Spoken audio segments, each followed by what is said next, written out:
taking off in 5, 4, 3, 2.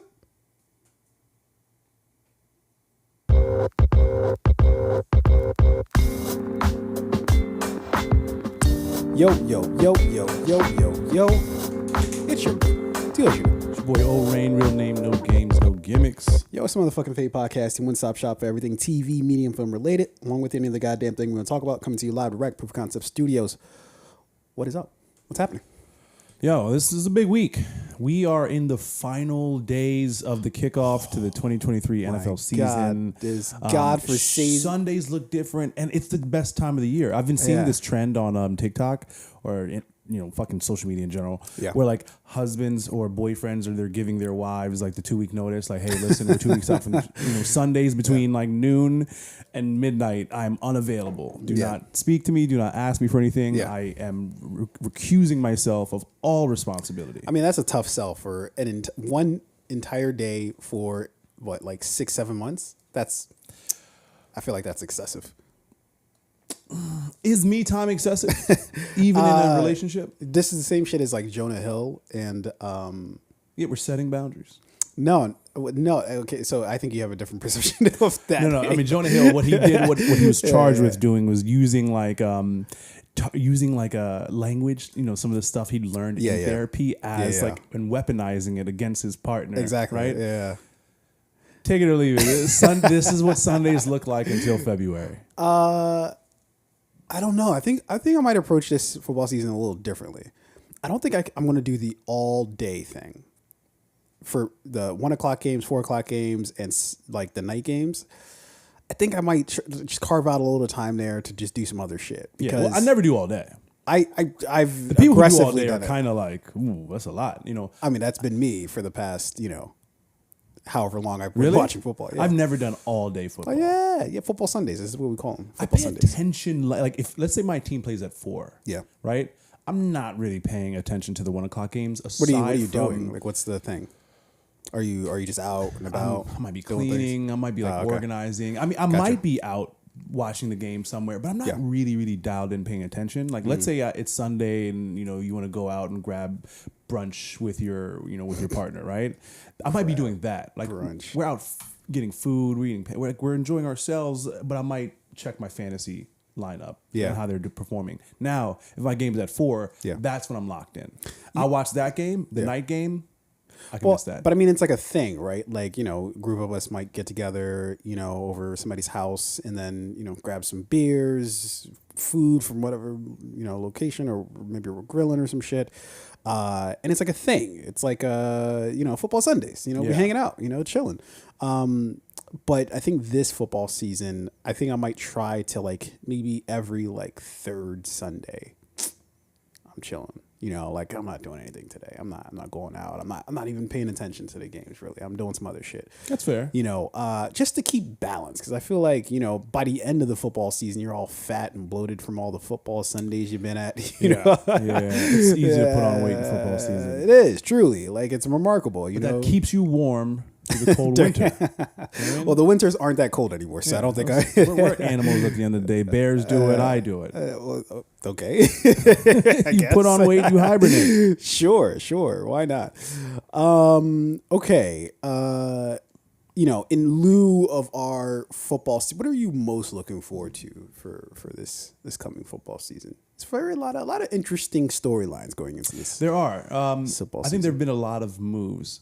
What I'm interested in, you said moves, like big moves, right? Like Aaron Rodgers. I thought you said news. Green Bay Packer. No, you said moves. I was like, what is it? A cow? There's certain big names of people who are either with different teams or who are just like haven't signed contracts, right? Yeah. We don't know what's happening with Jonathan Taylor, like the best running back out of last year. He hasn't reported back to Indy, to my knowledge. Well, I think he's on the PUP list then. So he's going to miss the first 4 games, right? Travis Kelce just got hurt. Like people just got hurt.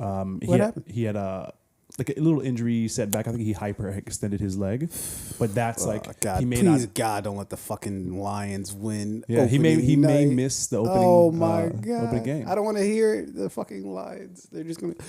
We're here. This is gonna be our year, man. No year is your year, Detroit. Just get over it. Tom Brady's not in the NFL anymore. Again. That's fine. I mean, was he really in the NFL last year? Not really. But I can't lie. He did his thing in Tampa Bay. Yeah, right? After he got beat down by the Cowboys, I think I was just like, we might be nearing the end here. Yeah, but I mean, as long as Tom Brady's alive and his heart is still beating, I think that he's still in the NFL now. There's still quarterbacks I would pick. That sounded. Are you trying to write his fucking comic book series? He's like, oh, as long as he's alive and his heart's still beating, listen, he'll never give up. Would you pick right now? I would pick Tom Brady over Baker Mayfield, even though he hasn't been training. After what I saw last year, no.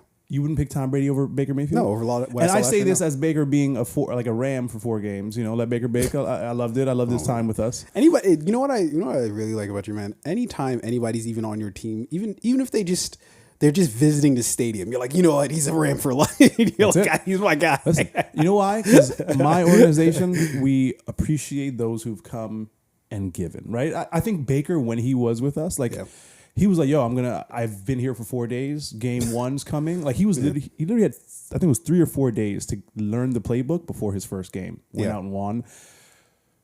Thanks. Thank you for your, for what you contributed to us during those 4 games. I appreciate it. So I'm a Baker fan for life now. Yeah. I think I just appreciate the guys who come through my organization. You know what? Like stuff that I've seen in the past. I remember when Terrell Suggs left the Ravens, right? Yeah. After 13 years. And people were like shitting on him. Like, fuck Terrell Suggs. Oh, how dare he go move on with his life and not play for the team that I want him to play for the rest of his life. Yeah. I think whenever a player comes through our organization, I appreciate them. Even when they go on, I want them to still be successful. We got OBJ in Baltimore now. I hope he has a great year and stays healthy. Nah, I don't give a fuck about him. Once they leave, See? They're dead to me. It's the difference. Yeah. I mean, it's the difference in our fan base. But here's the thing, man. Is that I'm a fan of the team, not of individual player. I can appreciate individual players, right? So I still have some sort of love for Brett Favre, but also he's a dirtbag. It's easy to with Brett Favre, it's easy to turn it off. But I don't just mean I'm obviously I'm using him as the example here. But what I mean that to say is I don't know the people as individuals. Maybe I have a kind of a little bit of a sense of who they are as individuals, but we don't really fucking know them, right? I don't know any Green Bay Packer like that. I can call him up and be like, yo. Yeah. A-Rod was good. I don't fucking know him. All I know him is from the TV, what we see on the screen. So for me to really be fans of them, I'm rooting for you no matter what, it's I don't know you. You might be a piece of shit. I have no fucking idea. I know the Green Bay Packers are a good organization though. I like them. For me, I think it's light. It's thank you for your time playing for our team. You know what I mean? Are you writing them a memo after they leave? It's a letter I send every player. Right? For me, it's just I appreciate the time that you spent with our team. Yeah.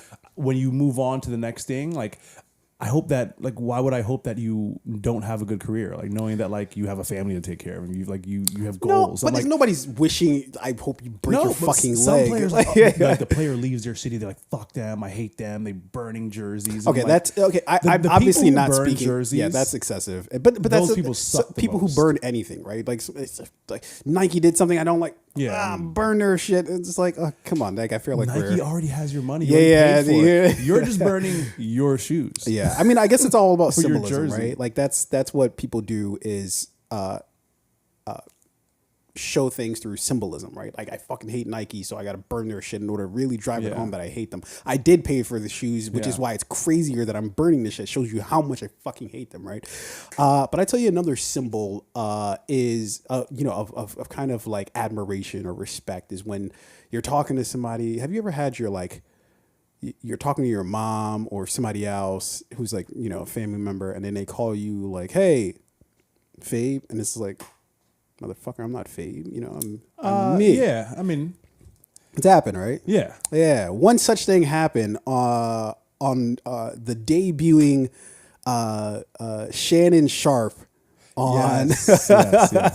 I know you didn't know where I was going with that. You're like, where is he going with this? No, I saw the clip. So as soon as you said Shannon Sharp, I was like, yeah, I saw Uncle Shay do it. Sometimes, but symbolism matters, right? It just means he might have disagreed with Skip a little bit. He misses him. No, that's his buddy. That's his road dog. Yeah. So I've been there. He's got Skip on the mind. Yeah. I've been on like different teams with different people, calling people by different names. Oh shit, I used to work with somebody who reminds me of you, and blah blah blah. And I think I love Stephen A's professionalism here. He was like, "It's okay, I get it. You work with Skip for 70 years doing this exact thing. So for you to like, I do think Shannon should have been like."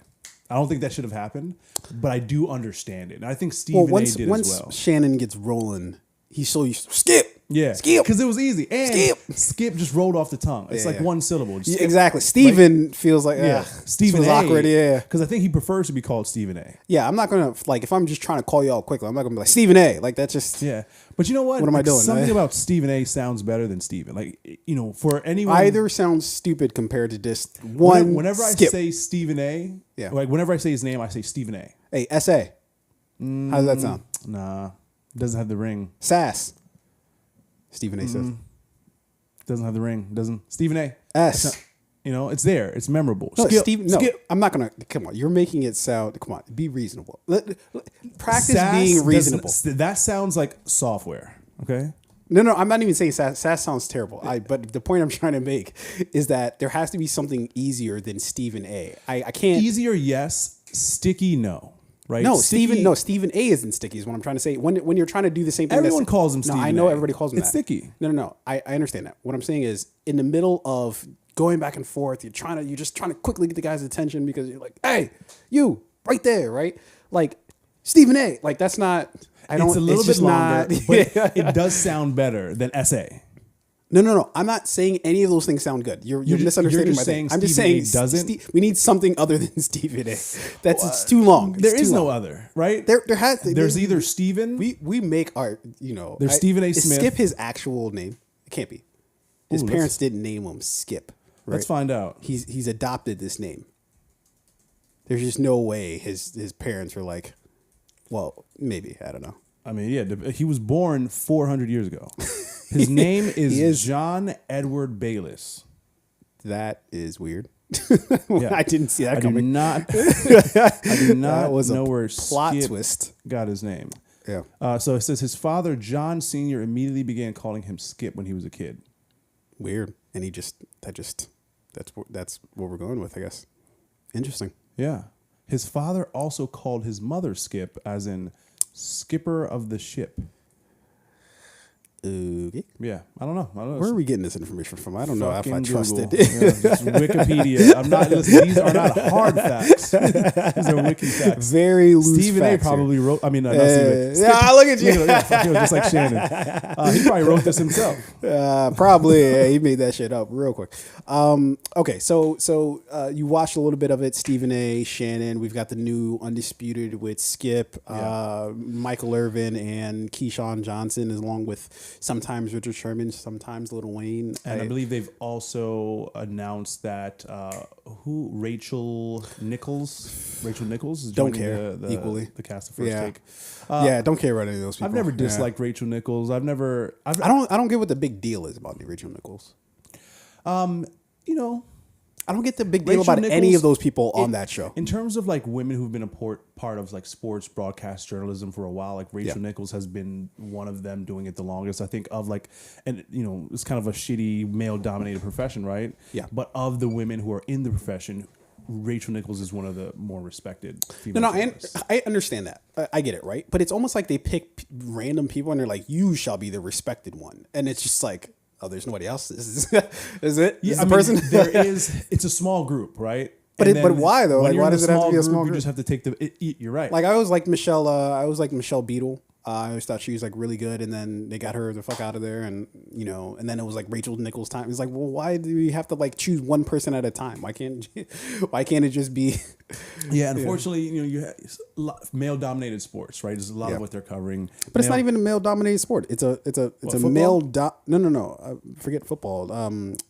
It's a male dominated industry, meaning that like but for no reason. You could argue, okay, there's a idea behind football itself of just like, okay, physically speaking, there might be an idea to this.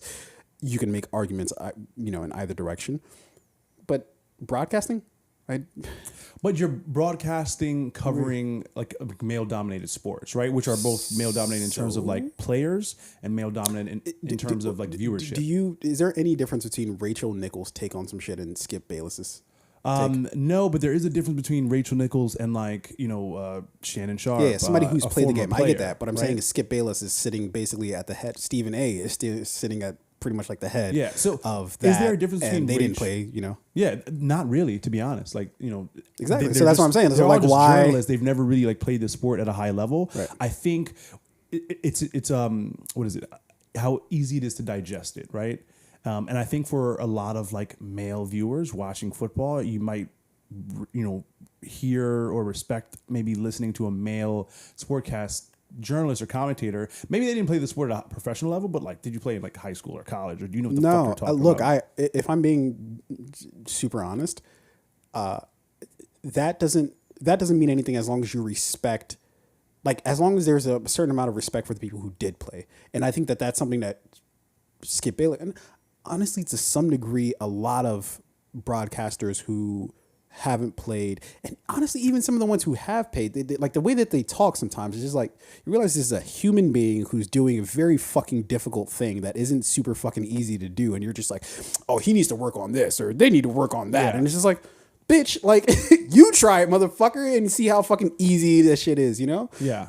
I do. One of the things Skip says sometimes that I do respect is he's just like, hey, I'm in the opinion business, right? All I do is give my opinions. No, I've never done this shit at like a high professional level, but I'm in the opinion business, and that's what I do. And I'm going to give it to you. That is a great line, but also, why is your opinion relevant? Is the question, right? Like what? Like that's the whole thing. I understand the line of this. I'm just giving my opinion, but why the fuck does your opinion matter? Like, why are you sitting on my TV for fucking 7 hours out of the day? Like, well, that is a good question, but I think over the years we've seen people validate, like listeners are who validates his opinions, right? Yeah, listeners do a lot of stupid shit, right? Like they're the numbers speak for themselves. Trump was our president. I feel like people who might tune in every now and then, I don't know. Sure, but I think even Shannon and Stephen A. will say this, that like Skip has like lent his platform. Like First Take was, for the most part, Skip show, and then Stephen A. was brought in, right? Yeah. And then Undisputed, Skip show, Shannon Sharp was brought in. For some reason, and I know he says a lot of like things that are just like they're just gonna grab people's attention. They're like kind of like that knee jerk, like what the fuck did Stephen A. or Skip just say, that like wild prediction or accusation. So he knows how to say things to get people to listen. And is there a skill or talent to that? I think so. No, I'm not disputing whether there's a skill or talent to it. I'm just saying that if we're gonna go with the line of, oh, well, this is just my opinion, then it's just like. I think, again, and the reason why when we were talking like about like the Rachel Nichols, and it's like I don't really care if you've played the sport so much as you show some proper amount of like respect for just anybody doing the thing, right?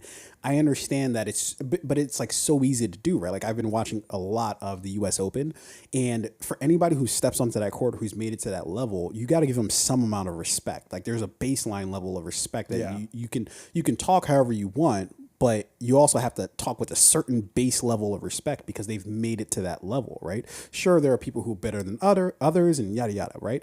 But if you don't currently possess the talent to do the shit that they do, then I think you have to meet them somewhere of just a baseline level of like, okay, respect to you for even having the ability to get to that level, right? I wonder what the demographics are here, right? Because what we're talking about is like who we see in front of the television doing the thing, right? Yep. And if we're looking at it from a gender perspective, it is male-dominated sports journalism, particularly sports journalism where they're covering I would argue it depends on the sport. Sports. So for instance... well, I'm talking about like basketball, football, male-dominated journal or coverage and journalism because those are male-dominated sports. However, to your point, like tennis, let's be real, like I think I'm more aware of female tennis stars right now that are dominating the U.S. Open than I'm aware of the males. So I don't feel like there's any like real gender bias there. The men are killing it, the women are killing it. In golf, right? golf, I think, is a sport where, the women's tournaments could be just as exciting and interesting as the men's tournaments. I have no idea. I'm not a golfer, but I think those are sports in which there's not as much all right, this is not entirely male dominated. There's a large percentage of women who are playing this sport as well. Volleyball, golf, track and field, sports like those where basketball, tennis, even though we do have the WNBA, the numbers are insanely different between NBA and WNBA. Yeah. What are we watching right now outside of, I know football's coming up and we got a lot of things going on with that. What are you watching besides sports right now? Like I've said, I've been watching a lot of the U.S. Open, so I've been spending a lot of time doing that, and I've been enjoying it. It's been really fucking good. As far as any shows, or I'll let you go first. What I'm still watching this show on Apple TV called Invasion. Very good show. Apple TV has, and there's another show on Apple TV that I think is called Foundation or something like that I'm going to watch as well. Apple TV has been putting consistently good content out. Yeah. Also, they've got this partnership with MLS, right? So I was able to catch some Messi Miami International recently. Football. I don't know what Apple TV is doing, but it's fucking working. I think they are slowly dominating the market. They're putting out really good content. They're doing the long game at a pace that's not overwhelming, right? Yeah. The stressful thing about Netflix is when you go on, it's what to watch. Not because there's not good shit on there, because there's so much shit, right? Apple TV, smaller content offering, still really good, really good shows, really good movies. Really good partnerships too. You can get a lot of other things through Apple TV. Yeah. Particularly for me, I'm a soccer guy, so the Apple MLS partnership, it's I could just throw soccer on at any point in time. It works for me. I really like what Apple TV is doing right now. Yeah, they're doing a lot of good shit, and I think that again, they're playing the long game. They're not. You got long money, you can play the long game. Exactly. Yes, money just buys you, in a weird way, time. Right? You don't have to hurry with money. It just, I'll go at my own pace. It's fine. I don't need to hurry. We'll get this done when we get it done. When you are trying to make the money, right? Speed matters, right? We got to put out good content quickly, in order to keep satisfying the market, or their taste is going to change. They're going to go somewhere else. But when money's not a factor, you could just be Apple already has the money, so it's we're not rushing to put out content. We're going to put out quality content at our speed, so we can control. Our who's watching, when they're watching. We can control our maybe our viewership, our subscribership a little bit more. And let's be real, they have it tied into all of their other products too. Yeah. So even if you're not really an Apple TV watcher, I wonder if they're still counting you as you are subscribed to it because you have an iPhone and that comes with a subscription. No, I think for their purposes, it's probably not terribly helpful. If it's just maybe if they want to, juice some numbers and show people, but they don't, to my knowledge, they don't really show people numbers anyways. Maybe they do. I don't know. But it's just not, they're not on Front Street with their numbers, right? All streamers are kind of that way of just being pretty elusive with what numbers they actually watch their shit. The most that they'll, I think, probably do is be this is the number one show, this is the number one movie on our streaming platform, right? But I don't think they're going to be X amount of people tuned in to watch this because they were subscribed to Apple TV, whatever. I don't think that they're tremendously in that business. But what I do think is that what is useful for them is knowing how many people actually watch the whatever it is, so that they can know what's working, what's not working, right? It's why you would know, oh, hey, should we do another season of the morning show, or should we just go ahead and cut this shit? They just dropped, Hulu just dropped How I Met Your Father, which yes, I think they deservedly season so. two. Season 2 was not being picked up, right?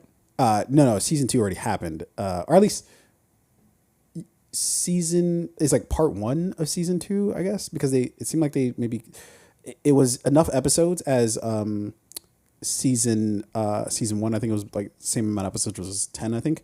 But with the way it ended up as sort of a part 1 of season 2. It was weird. But yeah, if I'm being honest, wasn't a great show. With their original show. Did you watch How I Met Your Mother? I did. I adore that show. I think it's one of the best shows, and I think it gets dogged because it gets looked at as a less well-known friends. I think it is how it's sort of viewed when it's a completely different thing altogether. And people argue about like, you know, how it ended and yada yada. I thought it was a fucking fantastic show. And trying to recreate that, I think, was going to be a tough hill to climb no matter what. Yeah. I don't even know if they got on a plane to get over to the to the mountain. They didn't even get into the taxi to get in. So it was the Uber canceled. We're not going anywhere. Yeah, isn't that the worst when your Uber cancels on you? Like, wait a minute here. Are you coming? Who's doing what? Yeah. Am I giving you money or are you giving me money? So yeah, I've never seen How I Met Your Mother, but I did see that they did not pick up season 2 of How I Met Your Father. Poor Hillary Duff, right? Hillary Duff. Yeah. Hey, that sounds like right. That's not Hillary Duff. Hillary Duff. It is Hillary Duff. It's Hillary Duff, right? Yep. Yeah, poor Hillary Duff. She's alright. She's looking good lately. You seen Hillary Duff lately? Hey, look, man, don't ask me these type of questions on the podcast, right? Yeah, true. Edit that out. Yeah, but it just was not. It was like I feel like season 2 was a bit of an improvement on season 1. Still, it was not even in the stratosphere of the original How I Met Your Mother. And I think that they partly speaking is like, so I was watching this the other day. I think it was like something to do with, I think it was like the 30th anniversary of like Aliens. I think it happened like earlier this year or some shit, or I don't know. I forget exactly. Maybe it was like a few years ago that it happened, but I was watching like a clip about it and they said something that I was like, yo, these are facts. They were like, when you approach a sequel. Oh, no. You know what? I watched the Aliens thing, but then I also watched, it was behind the scenes of the Dark Knight trilogy with Christopher Nolan. Yeah. Which is really back in theaters, or recently back in theaters, the whole trilogy. Yeah, across like movie theaters nationally. They were like re-airing the full trilogy. So you can go see all 3 of them if you want to spend 9 hours in the theaters. Yeah, that's a long time. Yes, super. Like, you got to get like the super plush, like D-box reclining chairs that are softer and because there's no way you're sitting. And I got to eat 3 square meals at the fucking movie theater. I'm a millionaire. How many breaks are in between movies? Because like, you know, you might have to pee, you might have to use the bathroom. I mean, I would assume it's got to be like 15, 20 minutes between each movie. No, you got to give me the remote because I might have to get in the theaters, like, pause. It's fucking 50 other people. People are like, wait a minute. Sir. Yo, has that ever... So let me tell you a short story. I know this is... So it's like years ago, right? Yeah. I'm at a bar, literally Banditos in Federal Hill, right? Where all good things happen. So... The bartender, like everyone keeps asking him, oh, can you put this game on? Can you put this game on? And she just like, I could tell she just kind of got fed up. I was like, give me the remote. Yeah. So she gave me the remote. Yeah.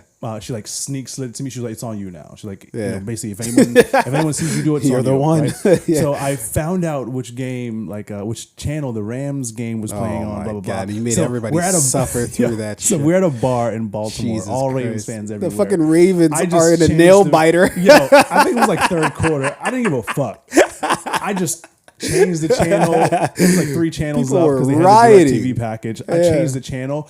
People lost their shit. Yeah. Like, what the fuck? Now, mind you, the games were on every TV. Yeah. Right? I just changed the one in the corner. Doesn't matter. But yeah, everybody. If that's TV I'm watching, I'm hot. Yeah. You know what I mean? I'm mad. But the bartender just kept telling everybody, like, I don't have the remote. Sorry, Lost guys. it. Yeah. So I finished the game. Now, granted, everybody eventually kind of calmed the fuck down and just like, all right, I'm going to start watching the other TV. And I did get to finish watching my game, but like, it felt like a moment of just absolute power. And I love the ability to just be able to piss off like 40 people all at once. Yeah, with nobody really being able to like point to you and be like, no, that's the guy. Everybody knew it was me because I had on a Rams shirt. Oh, God. And like when I changed the game, I put the remote in my pocket and I'm just like, they were all like, dude, like, and I'm just watching like, I don't know what are you gonna do.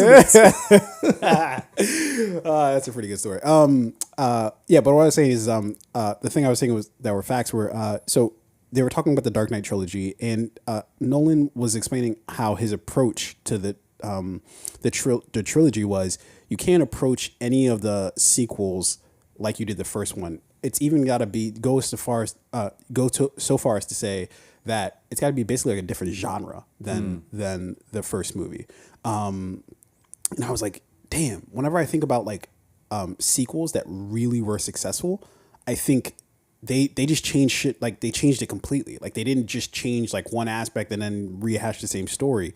Like I feel like you only do that when you're going after like nostalgia purposes. But think back to like all the, and I'm thinking back to very specific James Cameron at least involved projects. Like I'm thinking back from Alien to Aliens, right? Mm-hmm. You go from Alien, which was like essentially like a horror movie, and then Aliens, which was effectively just like a action thriller kind of situation, and then another James Cameron really popular sequel is Terminator to Terminator 2, right? That first one, again, kind of like a horror movie, sort of like more of like a horror / thriller type situation. And then you jump into T2, which was purely just like a fucking knockdown, drag 'em out action, movie. Both like really successful. And I think that that's how you're successful. So like when I think to like How I Met Your Mother, is that I don't think you could have tried to repeat what How I Met Your Mother did, which is what How I Met Your Father did, except where they did it like so much worse than, and again, no, and this falls in line with me saying like I respect anybody who puts anything out because it's a Herculean task to do that, but it just wasn't even in the same. It's not even comparable. These two things. Sure, some of the like the style is kind of similar, and some of the jokes are kind of, but not really. It's not. It's not close. Okay, so I want to go through a quick exercise really quickly. Sure. And so we're going to give you 10 seconds on each of these, right? Okay. I'm going to go through each of the Batman movies, and I want 10 seconds of just give me a few words to describe how you would. If you knew nothing about these films, how you would classify them based off of genre, okay? Okay. But I know you've seen these before, so obviously you're using like historical knowledge. This, by the way. But 10 seconds. Sure. Batman Begins. Quick description genre. That's more of like a sleuthing kind of film noir type situation. I'm sure there will be the others who vehemently disagree with that, but that's kind of how I see it. Is more of just like it was more about like the detective Batman. And it's an origin story too, so it's hard to always kind of peg where those come from. But that's kind of how I would say it is that it's more sort of like a film noir kind of situation. Okay. Dark Knight, 2008. The Dark Knight is more of a it's hard for me to select the actual genre of it so much as like the feeling that it gives, which is it's more about like the villain and sort of it's almost like 5 different movies in one movie, and so I would say it still has a lot of that sort of detective, because it's Batman, it's going to have that same trait, but how I would sort of compare it is like it's more of like it's not purely just like an action movie, but it's more of a God, I'm finding it hard to describe what it is. I would have said like psychological thriller, kind of like adventure thriller. Sort of. Let me. Also, why my favorite character in Batman, my favorite villain is Joker, since his game is more psychological than it is. He's not like big and strong like Bane. He's there to. He loves the fight with Batman. It is a psychological thing for him. Like, how can I destroy Batman? Not physically, but like mentally. Yeah. And I think what I can also say is that like, at least to me, it's more of like a kind of like a crime, sort of like almost like a mobster movie in a way, because of literally the mob in the movie, but also in the way that you sort of have this organization that Batman has to sort of take down, and so he keeps going through like different levels of that organization to finally get to like the fucking head honcho, which through the process ends up being sort of the Joker. But then you have this other aspect of it too, of like Harvey Dent, of the role that he plays, and how he was built up just to have him, just to tear him down and sort of make him exactly. Okay. So I'm gonna give you 5 more seconds here on this one. I said 10 seconds. Yeah. So I'm 5 more seconds. So I would say that it's kind of like a crime / almost like a western-ish kind of feel to it. Okay. A little bit. All right. 2012, The Dark Knight Rises. That's more of a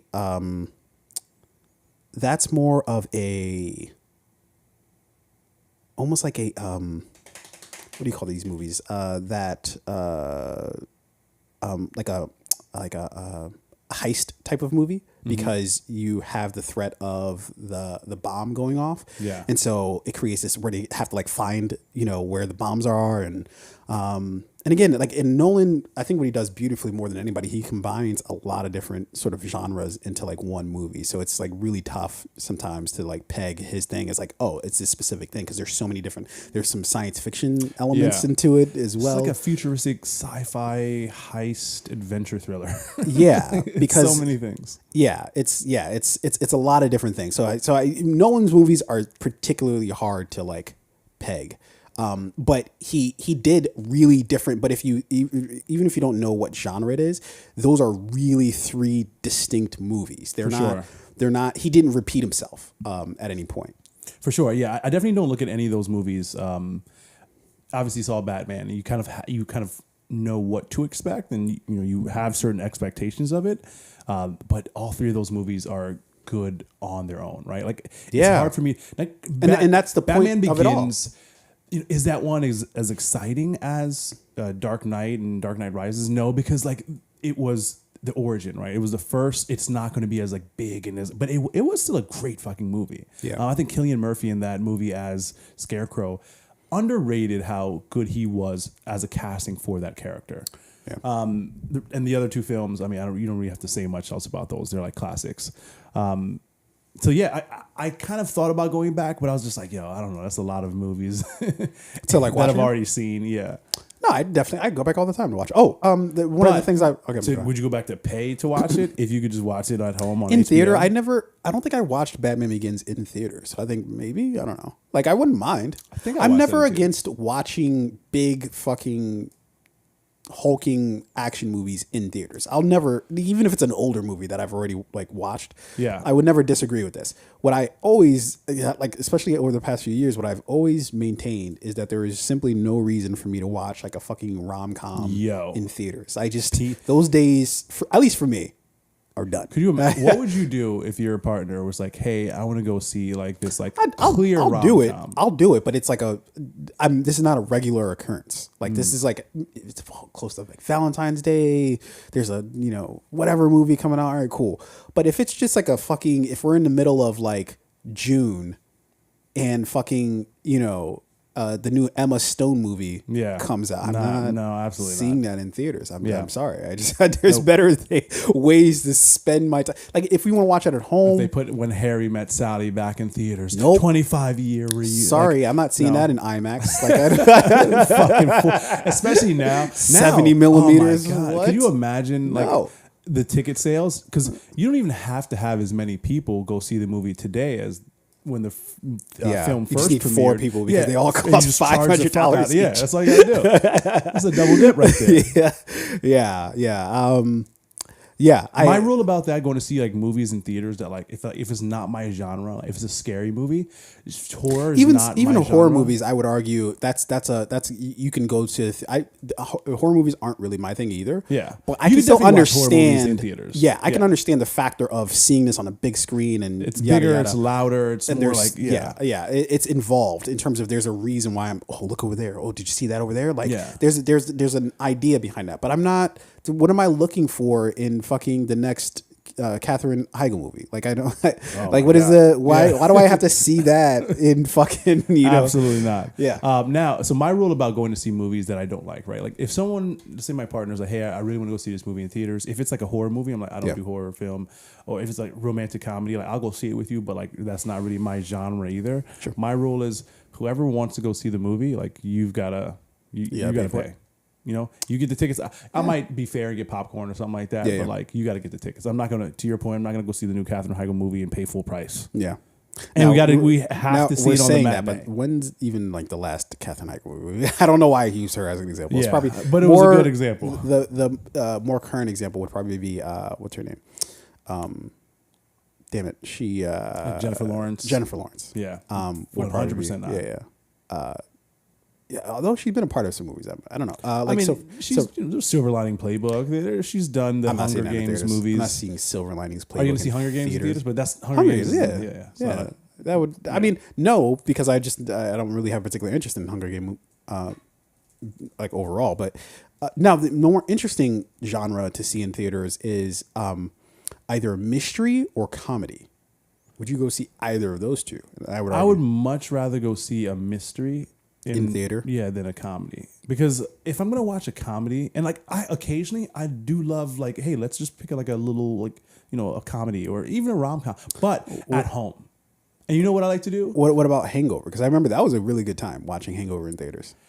At least the first Hangover, two, maybe. It was, and I think that was during a time when like the only place you could go to see it was in theaters, right? So you kind of like this is true. We didn't have any other. Yeah, we didn't have streaming, so it's kind of hard to like put that against today's. Because now it's like, would I go see The Hangover today in theaters? Probably not.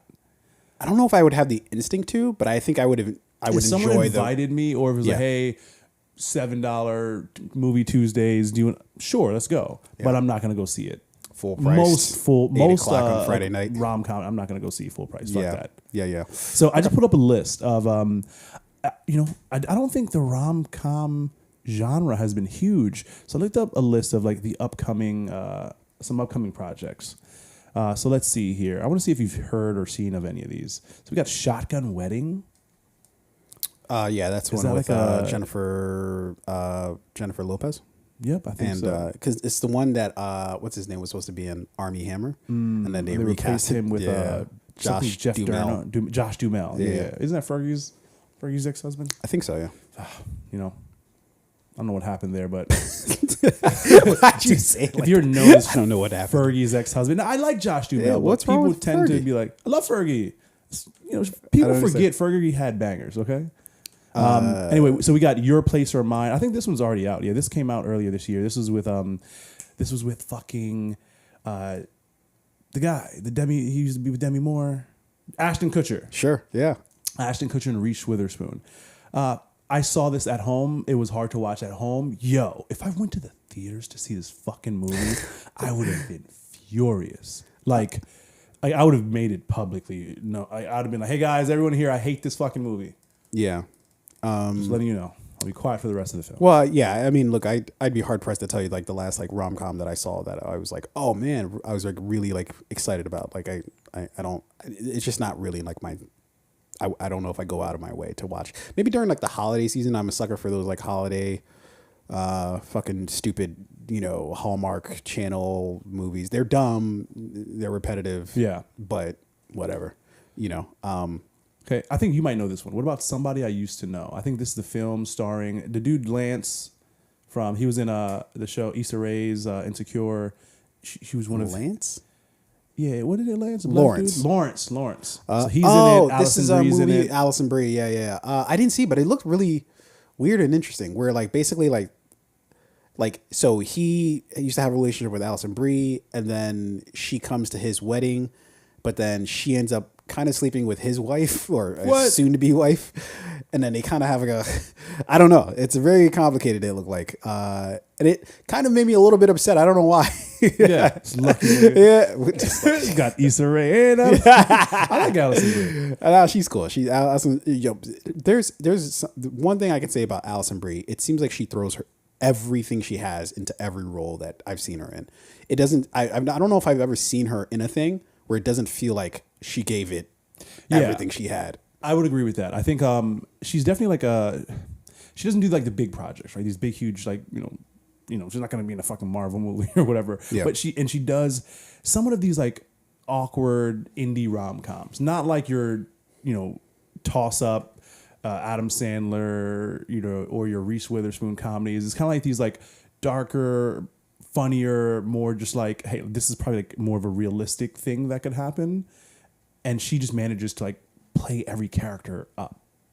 I don't know. Yeah. I've never seen her in a film where I said I didn't like her. But I'm not saying she's like my favorite actress of all time. Yeah. I just think she's very good at either picking the roles of the character she plays, or she's just been casted as a part of like some really good projects where they create a character for her that's very believable. I mean, but I think that's a testament to her, meaning that every role that she's casted in, she gives 100% to you. Like I remember watching her in Glow, which is a TV show. It's a shame that was actually like she's a wrestler. Skating and wrestlers. Yeah. Yeah. She goes hard in that. Yo, she went double hard in that shit. And I mean, and everybody else did on the show. It was a really, I thought it was a really good show. I don't, again, this is one of those mysterious Netflix cancellations that's like, all right, I guess, fuck a good thing, like let's just shit on a good thing while we have it.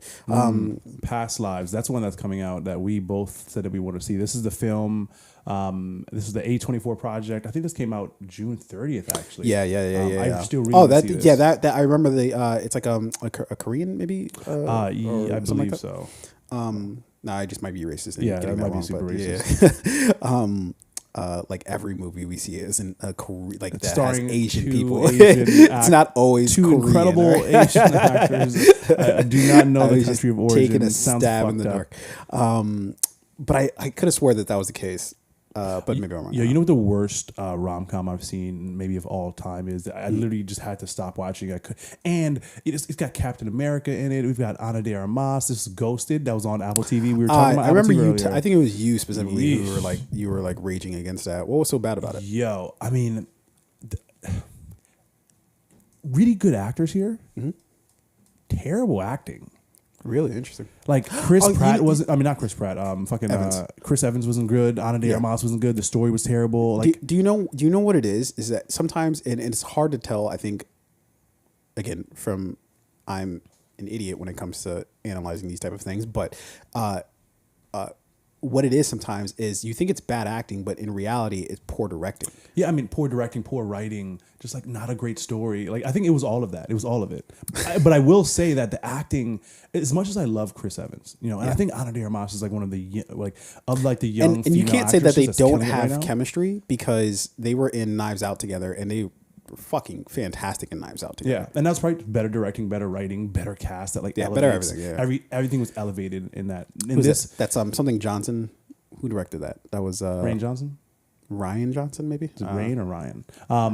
But this just fucking wasn't it, dude. I remember watching this movie. I was like 30 minutes into it. I had to turn that shit off. Yeah. I was like, it was making me uncomfortable. How bad it was. And it's hard to make you uncomfortable. I think I went in and watched. I was like, I'm gonna go watch some like Animal Planet shit because I need to see something that's gonna make me happy.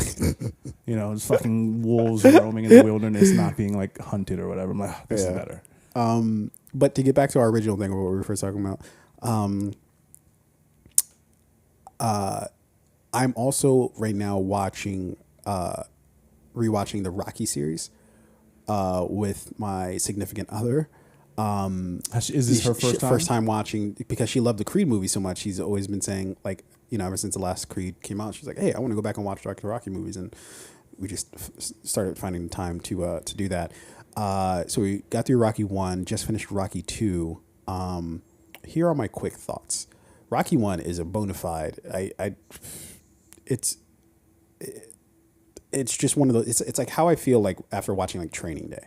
Yeah. Every time I watch Training Day now, I'm like, how are we not every day just being like, this movie's fucking amazing? Just at least one time a day. Just say this. Show Training Day in like middle school. It's amazing. I mean? It's an amazing movie. It's like so just well done, and that's how I feel about the first Rocky.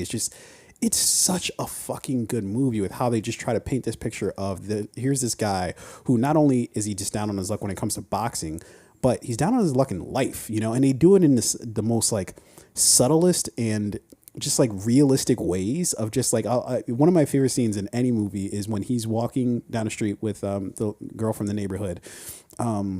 He's trying to give her the ropes. He's like, hey, man, you don't want people to think you're a whore, right? If you're hanging out with all these dudes. And he's like saying all this shit to her. And finally she gets to her stoop. She goes up. He's like, hey, Rocky. He's like, yeah. He's like, fuck you, man. And he's just like, and then he just walks away. Yeah. And it's like one of the best scenes ever because it just in one scene encapsulates like everything about his character. He's trying to be this good dude. He's trying to do the right thing, or at least what he thinks is, the right thing. And he gets to the end of it and it's just like a big middle finger to you. And he's just like, okay. And then he just turns around and walks out. I love that later in like, I forget which Rocky movie it was like. She comes back into it. Yeah. Rocky, the movie Rocky Balboa. Working at the restaurant. In Balboa. Yeah. That was a great good full circle. Yeah. Great full circle moment. Dude, I wish this is also a relationship advice podcast. Ladies, if it's not at all, but if you want to have a happy, if you just want to keep your man happy, what I mean? It's small shit, right? sit down with him and be like, hey, you know what? I want to go back and watch the Rocky movies from beginning to end. Like, that's how you keep a man happy. That's it. A couple beers. Wait, like, are you telling me you want to watch Rocky? And she's like, yeah. You're like, are you trying to trick me right now? It was incredible too, because like every night she's like, are we watching Rocky 2 tonight? What are we doing tonight? Yes. I'm going to rub your feet the entire movie. That's how fucking happy I am with what. I saw a video online, and the caption was like, if women only knew this is all men need, right? And it was like a woman, she was like out in the backyard, and she was just like dribbling a soccer ball, and she was nice at it. She was dribbling a soccer ball and kicked it. And then there was like another video using the same caption. It was like, chick. It was a pregnant woman, right? Yeah. And she was like out in the front yard, just throwing a football around with her guy. Let's ease up on that, right? Don't want that ball to. You don't want the ball to hit, but you also want the baby to like, because there's some like knowledge transfer there, right? So let's do this early. Now he's gonna be leading the league. Yeah, but it was just like little shit like that. Keep your man happy. Go throw the football around with him, play catch, watch old fucking movies. I think the way that it's framed in how you're saying it sounds silly to me, but the premise of it is enjoy what your partner enjoys. No. I don't think it's necessarily, because I think there's a lot of us who don't necessarily enjoy what our partners enjoys. Make an effort to.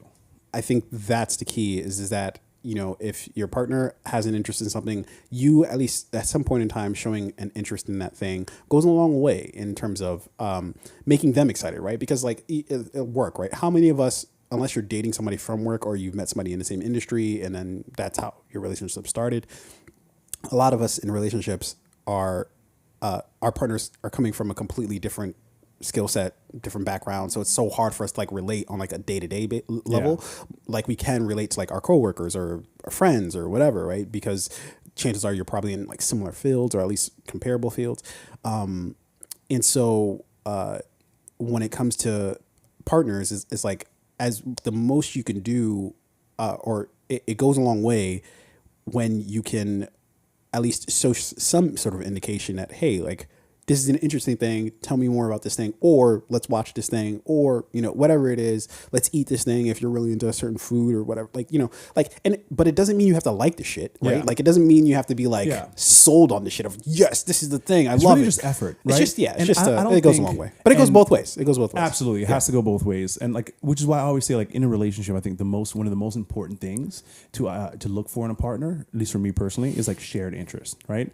Do we have interests that we do share, or do we have interests that like I'm not familiar with, but I'm interested in learning about that thing? But BC, this is where I disagree. Is that I don't actually think that matters. I don't think it's necessarily like the shared interest that matters so much as it is the effort that matters.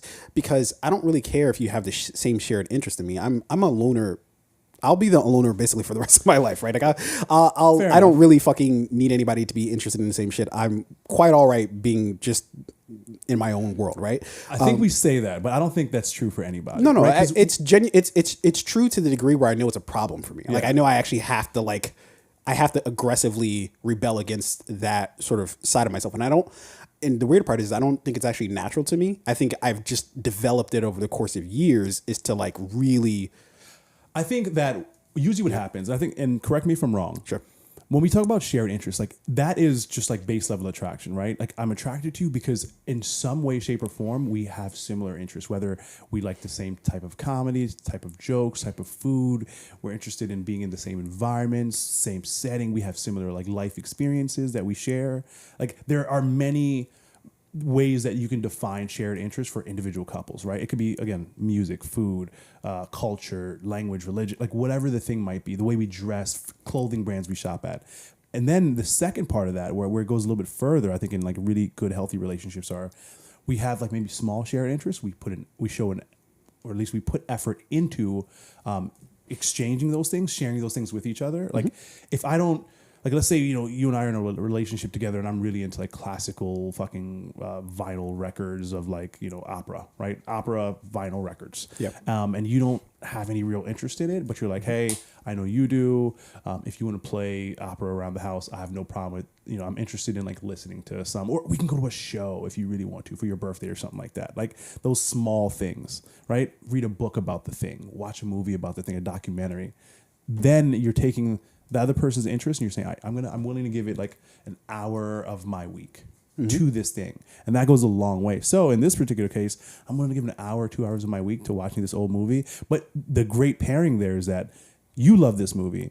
And this person's also like, hey, I'm not only interested in trying it, but I'm not because you asked her to, but because that person has shown a genuine interest in doing the thing. And you just happen to love it. Yeah. Again, like I think and I would argue it's because she liked the Creed movies. If she didn't like the Creed movies, there's just probably no way that we'd be spending a week watching Rocky movies, I would argue. So it's a thing that she liked on her own, which then sort of just naturally bled into some shit that I fuck with. Yes. See, my partner would be like, I like the Creed movies. There's no way. Because for her, it's about like date when it was made. She's just like, I don't like old movies. Well, it's also too like, I think it's a hard relationship that I think we have with older movies, especially with people who hadn't seen those movies. Like, it's like saying to us, hey, I want you to watch this. Like, imagine if you've never seen any Steven Seagal movie and then going back and like watching Hard to Kill.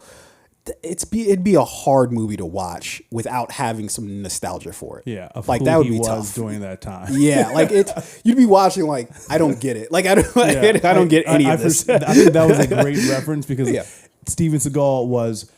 You had to have there at that particular time. It's like Chuck Norris. You had to see it when you were a kid in order I'm sorry. Okay, not when you were a kid, but yeah, like basically you had to see it when it came out because at that point, that's all that was really like available to us is like Steven Seagal movies, Jean-Claude Van Damme movies, Arnold Schwarzenegger. I mean, there was other shit going on, but like action movie related, that's the shit that like we grew up on, that we watched on repeat.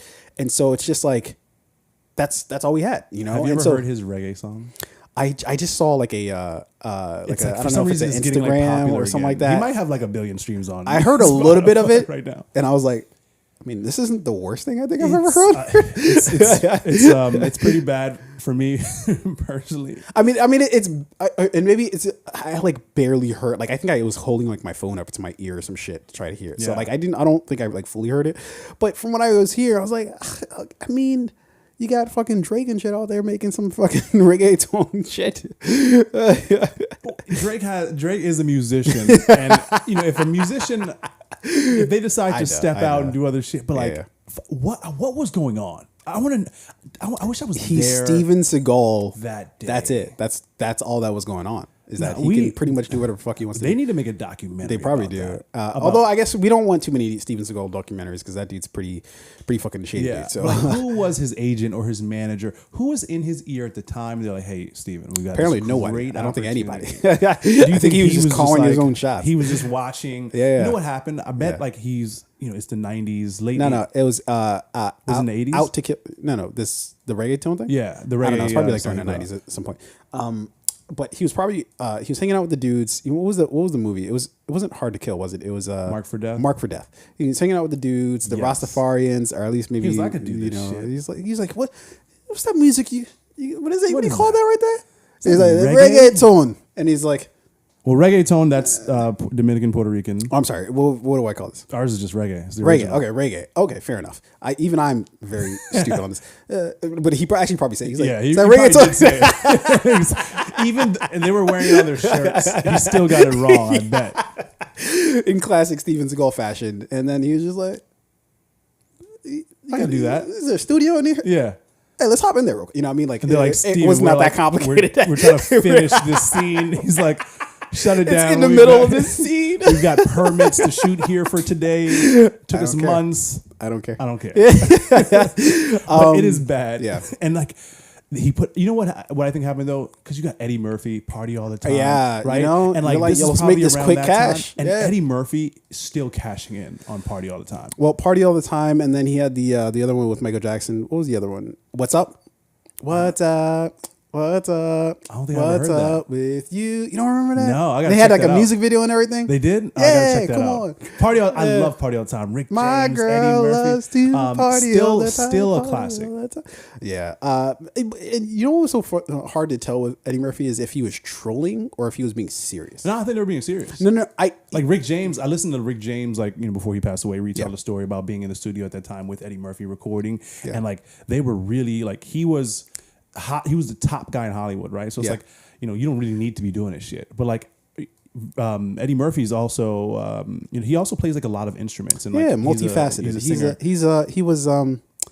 He was an early like a Jamie Foxx. Well, an early stage Donald Glover, I think, is what I would deem Eddie Murphy. Now it's weird to even put those two in the same sentences for numerous it makes reasons. sense. I mean, these like multi-talented people who like they can sing, they can act, they can dance, just they can do a little really bit of everything. fucking talented, and also just great voices, right? Yeah. Donald Glover does a lot of voice work, animated voice work. Eddie Murphy does a lot.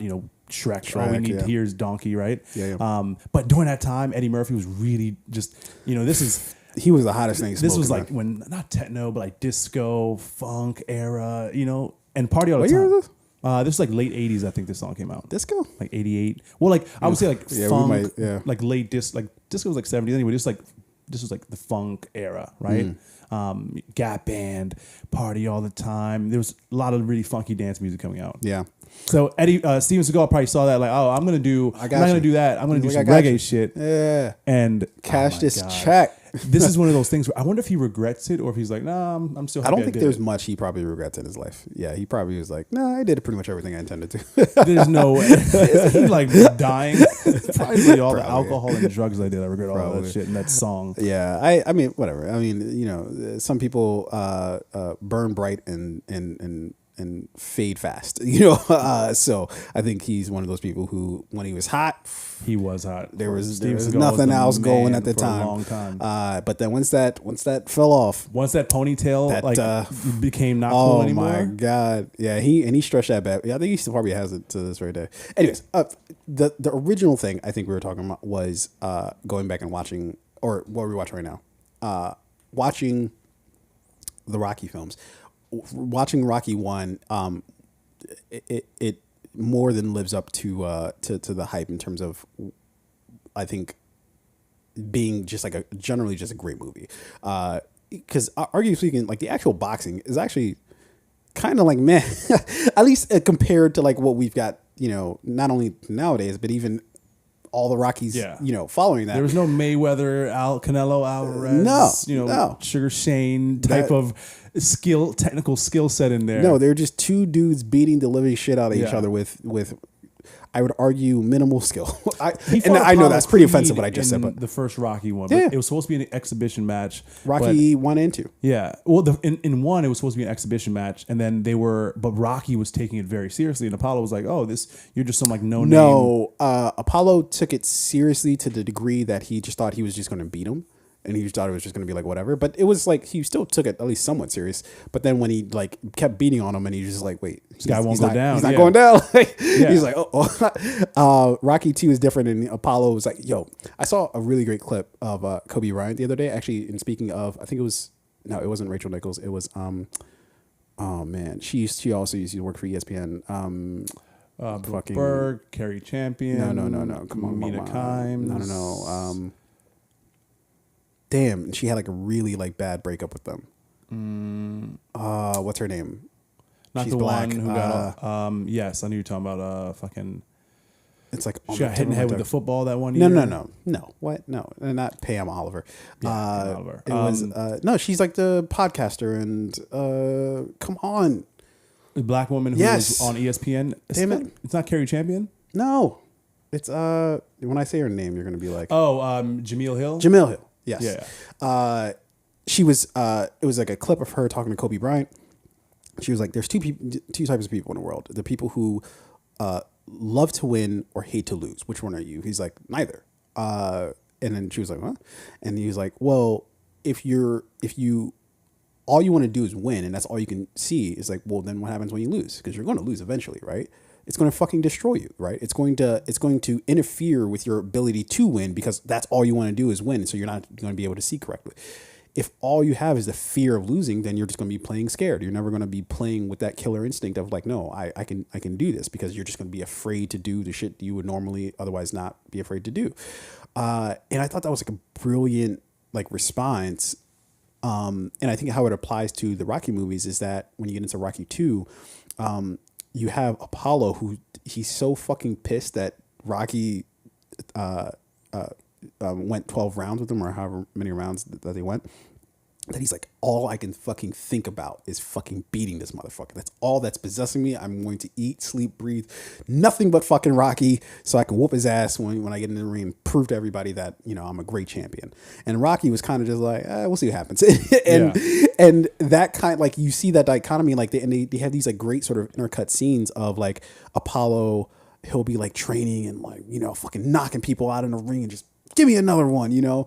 And then Rocky's just like, you know, chasing the chicken around. Yeah. And also he's just like, he's like praying, you know, like, and it's just like this, like, and then there's this great scene where Rocky goes, right before the fight, Rocky goes to the, a priest or whatever you want to call it. He's like, hey, Father, can you throw down some blessings? You know, he's like late as fuck for this, you know, for the match. But he's still like, hey, I just need some blessings. You know, like, it's this weird sort of like disconnectedness of like the moment, kind of a little bit of just like, he's like able to still be kind of like loose because the idea of winning isn't suffocating him, you know, like. Also, like the motivations are different, right? One, like fighting to, like, what has more weight? Like fighting to become the champion or fighting to stay the champion, right? Well, heavy is the head that wears the crown, is why, because there's a lot of pressure in maintaining greatness. No, I think it depends on the person, because I feel like there's some people who are like fucking hell bent on getting this thing. Like I remember, all right, it's a silly example, but like I remember in WWE, one of my favorite moments was, and it's kind of like the end of the what they call the Attitude Era, right? So the Attitude Era was like all the crazy shit that happened at like the mid to late 90s was called essentially like the Attitude Era, and it's like everybody hails it as like basically like the best time in wrestling, right? Or at least maybe the most popular time. Where you had the big names, the big personalities. NWO was going hot, you know, fucking Bret Hart, Shawn Michaels, Stone Cold came on the scene, a lot of The Rock. Groups, you had a lot of factions. What was DX. DX, the Hardy Boys. Everything was going crazy. Everything was going crazy, right? This was the Attitude Era. The sort of the end of the Attitude Era was WrestleMania 17. This was 2001. And the main event for that was Stone Cold versus The Rock. And I'll never forget, there was this... The beers, where they had the beers in the ring. Didn't they drink beers? They drink beers with each other. And it was the promo for it. One of the best promos of all time was to Limp Bizkit's My Way. Do you remember that song? Yes, I do. Oh my, this is one of the, I want to pull it up right now. It's so fucking good, this promo, because like how it intercuts with the song and like everything that this song is saying, and how they, like, they're the two guys who are like, yo, this is, they are them, you know? Tell me if I'm remembering this correctly. So it's Stone Cold Steve Austin, The Rock, they're in the ring. Stone Cold's got the leather jacket on. They got some beers. I think like people throw beers and Stone Cold catches them. And like, they're kind of like, they respect each other so much. And it's like, we're going to drink this beer together, you know, and there's still tension when they're doing it. They're like, they're smashing as they cheer. And then after the Stone Cold does it, The Rock is like, and then he does it too. And then they just start going at it with each other. Well, it was incredible. Yeah, that's it. And it was incredible because they're like cheersing each other, so they like toast it, but like Stone Cold like smashes it so that all the beer smashes on The Rock, and then The Rock comes back and he smashes it against Stone Cold, and Stone Cold's just like, "Hey, motherfucker, hold up here," you know, and then he starts scrapping. And then there's this one great scene of that, and it just has nothing to do with anything, where The Rock, like, so The Rock gives Stone Cold, like, the rock bottom or something like that, and then he takes, like, one of the beer cans, and he just, like, lays it by his side, by his head. It's just everything about it just so fucking hard. That was a great match, though. It was so hard. The thing that I'm trying to get to is that there's a line that Stone Cold, and this is right before Stone Cold turns heel in wrestling terms, that's like when somebody turns bad, right? Because spoiler alert for anybody who hasn't seen it yet, but Stone Cold turned heel at WrestleMania 17. But in the promo leading up to it, in one of the best promos, where him and Rock are sitting down and they have JR, who is one of the broadcasters or announcers, and Stone Cold's like, "I need to beat you. I need to beat you. Like, I don't want to beat you. I need to beat you." And it just always stuck with me as just like, it's something that I kind of always like kind of aspired to, of just like, I don't need this. I don't want this thing. I need it. I don't want to win. I need to win. And I think that sometimes that can cloud you a little bit, you know, sometimes you stare so hard at something and you want it so bad that you press, you know, and the thing is either isn't as fun as it should be, or you're not able to do as well as you should be, because you're putting too much on yourself and on the moment instead of just living for the moment, just living for right now. Just see what the fuck happens. I'm gonna go out there, have some fun. I'm gonna try real fucking hard, right? I'm gonna give it everything I got, but also it is what it is. Like that's kind of like a life thing, right? I think like there are. I call it like I don't call it. I didn't create the fucking word, but it's just like that fine balance of like tension and pressure, right? And that really tests the character of the person in that moment, right? Yeah. And not to say that if you fold to the moment that like, oh, you're just gonna be you are a weak person and that's just who you are and so who you're gonna be your entire life. Yeah. Sometimes you fold to a moment and it sticks with you your entire life, or in the next moment you're like, I will never do again what I did in that moment. Yeah. Fold to the thing, the pressure, whatever. Yeah. And I'm going to rise to the occasion. That's what I love about Rocky, right? Yeah. He's like, because there were times when like throughout his, life, and I feel like he realized up to a certain point of like, all my life I've been folding to the moment.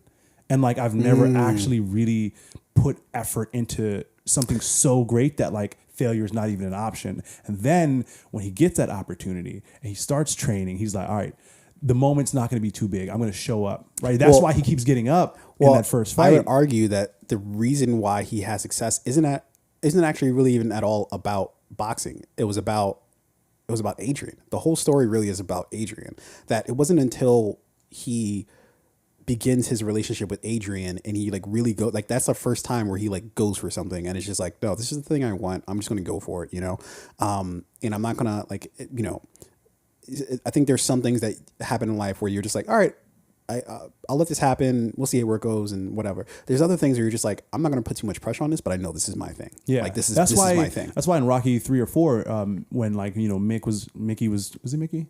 Yeah, his coach, right? Yeah. Yeah, when he was like dying or about to die, he didn't want Rocky to fight Ivan Drago because he was like... No, it wasn't. Oh, no, it was Clubber Lang. It's Clubber Lang, yeah. Yeah, he didn't want Rocky to fight Clubber Lang because he was like, this guy's different. Yeah.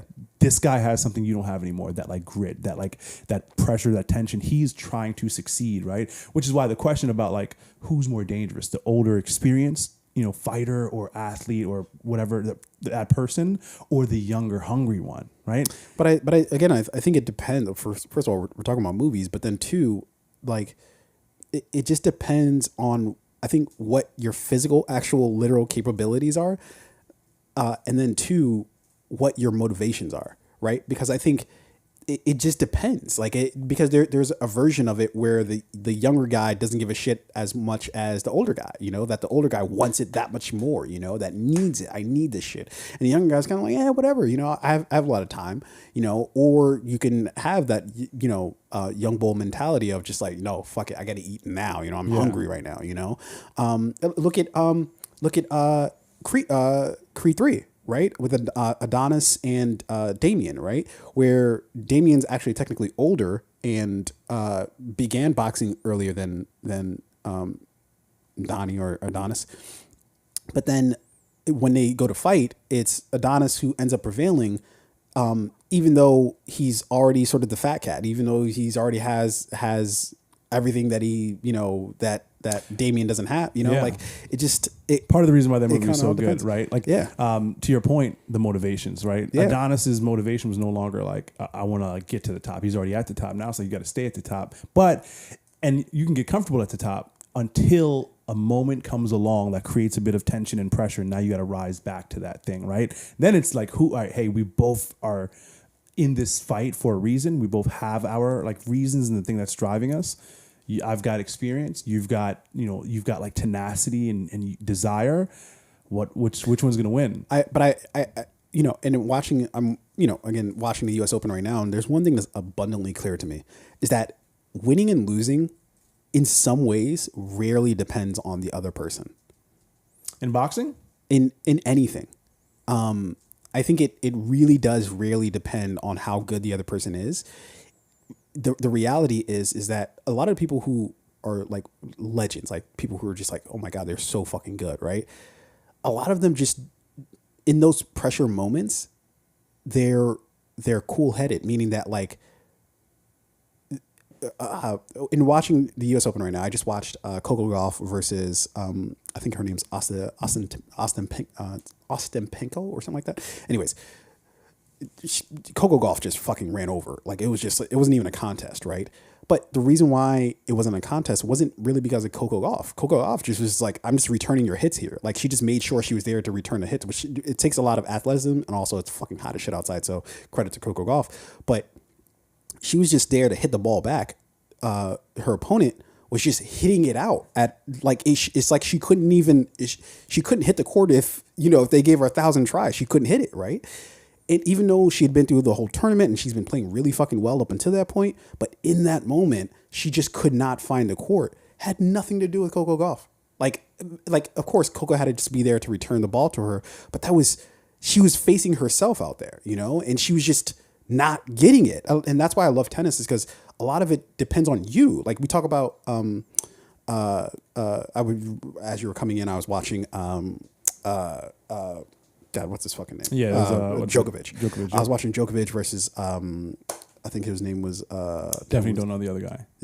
Damn, I know his name. I just fucking forgot it just now. But the other guy was just beating himself. Djokovic was playing, and he's a great player. He does a lot of great things, but most of the time it's about the person beating themselves. They're making all these errors, whereas the people like Djokovic, they don't make the same errors. They just don't. They don't make those same simple mistakes. Continuously over and over. And I think that's the way it is with sports, and that's the way it is, I think, with life too. Is that there's already enough forces against you. I think how you really fucking lose is if you start beating yourself. Like, for sure. You know what I mean? You start making a lot of, what do they call it? Self errors? No, they don't call it that. What do they call it in tennis? It's like Well, I mean, I think like even outside of tennis, I think what it is like, you making those like mental errors that are like, self-inflicting wounds, right? Yeah. Where it's like, I'm hurting myself. Just get out of your own way. These mistakes. And I do think a lot of life is like, mostly it's not so much your opponent that's in your way, it's you that's in your way. But I love these analogies, but I always challenge them in the fact that there are actual real obstacles or opponents in your way. And sometimes you can show up your best, and just on that day, your best wasn't good enough. Or maybe you needed something a little bit differently that you just didn't have in that moment. No, this is true. And I'm not disagreeing with that. What I am saying is that the reason why Djokovic is because he doesn't beat himself. That's true. You know what I mean? Like he has a lot of talent, and he's going to present so many obstacles for whoever he's facing. But what the chief thing amongst any sort of skill that he might have is that he just doesn't beat himself. Yeah. He's just going to hit that. So at the worst, if he's playing the worst he's ever played, he's still going to just return that ball to you. He's not going to hit it into the net. He's not going to hit it into the stands. He's going to just return the ball to you and watch you self-destruct. Yeah. He's just going to outlast you. That comes with either like some type of like mental fortitude that sometimes you find in like young people, like and we're not even talking about sports at this point. It's just like young talent, right? Sometimes you have those people who understand that early and are able to get out of their way early. And then for other people, it's like, I've got a lot of talent, but it's taken me time to get the experience and the confidence to trust myself in that moment and to not make those simple decisions, right? I think in sports, one of the easiest ways for me to like communicate it is like, if you look at like young quarterbacks, right? Mm-hmm. You got young first year guy, 2-year guy in the league. What are they generally going to do? Maybe not trust themselves to like make the right pass, right? Because they're like, I don't know if I can really put that ball where it needs to be yet. That's a great cornerback out there. Yeah. Or I don't have the relationship with my wide receiver that I need to have, to feel comfortable making that kind of throw. So what I'm going to do, I'm going to pull it down and run. And because I'm young, I'm fast, got great legs under me, I'm just going to rely on this thing. But you get a little bit older, you get a little bit more experience. You say, hey, I'm going to, you look at Russell Wilson. I'm going to stop this running shit and then like put myself in a position to get hurt, and I'm going to start to trust myself in the pocket more. Maybe he shouldn't trust himself. Maybe, I think things deteriorated for him in Seattle and, first year in Denver. We'll see. I think Russ is going to be, back to, I hope Russ is going to be back to old Russ. I like Russ. He's such a nice guy. I fucking hate him. And I hate him so much. You hate Russ? There might not be anybody else in the NFL outside of maybe when Tom Brady was playing that I hate more than fucking Russell Wilson. For one, because of Hail Mary. I think that's like the chief amongst them, right? Is when he threw up the Hail Mary pass. But it wasn't really that. That was annoying in and of itself, right? But then after the game, like clearly like it was an interception, right? Like I don't think that there's really much dispute. It's an interception, should have ended the game. Seahawks should have lost, right? Fair enough. But after the game, he goes, I just want to thank God, thank my receiver. And it's like, if we're reality here, like, okay, fine, you're not going to come up there and be like, the Packers should have won this game. Yeah. I get that. I can accept that, right? But don't get up there and be like, I did it. You know, it's like, no, you didn't. You didn't do anything. You lost the game, and the fucking the refs who were fucking like from high school football at that time, because that was during the holdout for the referees. So this is the game where the Seahawks won because it was wasn't it like not a catch? It was Golden but Tate. They ruled it a catch. Yeah, it was Golden Tate, and it was essentially like intercepted, and then but after the interception, the guy intercepting the ball like landed on Golden Tate, and then somehow at the bottom of it, Golden Tate ended up. But you could clearly see that the guy caught the ball first. Yeah, and it just happened that the guy landed on Golden Tate. That was during a time in the NFL where they were like, you know, like the Des Bryant catch. No, it wasn't that season. I think it was around like where people were really this is early. This is early like 2010s. Yeah. I like Russ. I think what Russ has an issue with. I think everybody is starting to get hip. It's amazing to watch that he's kind of a jackass. I think what Russ has an issue with is he's one of those people he's so deeply religiously indoctrinated that like he gives everything to religion. He like kind of, and it's the easy out when you're trying to like hold someone accountable, or like if you want to hear and see them hold themselves accountable. Yep. If all they do is like, oh, well, you know, like God didn't have it in the cards for me.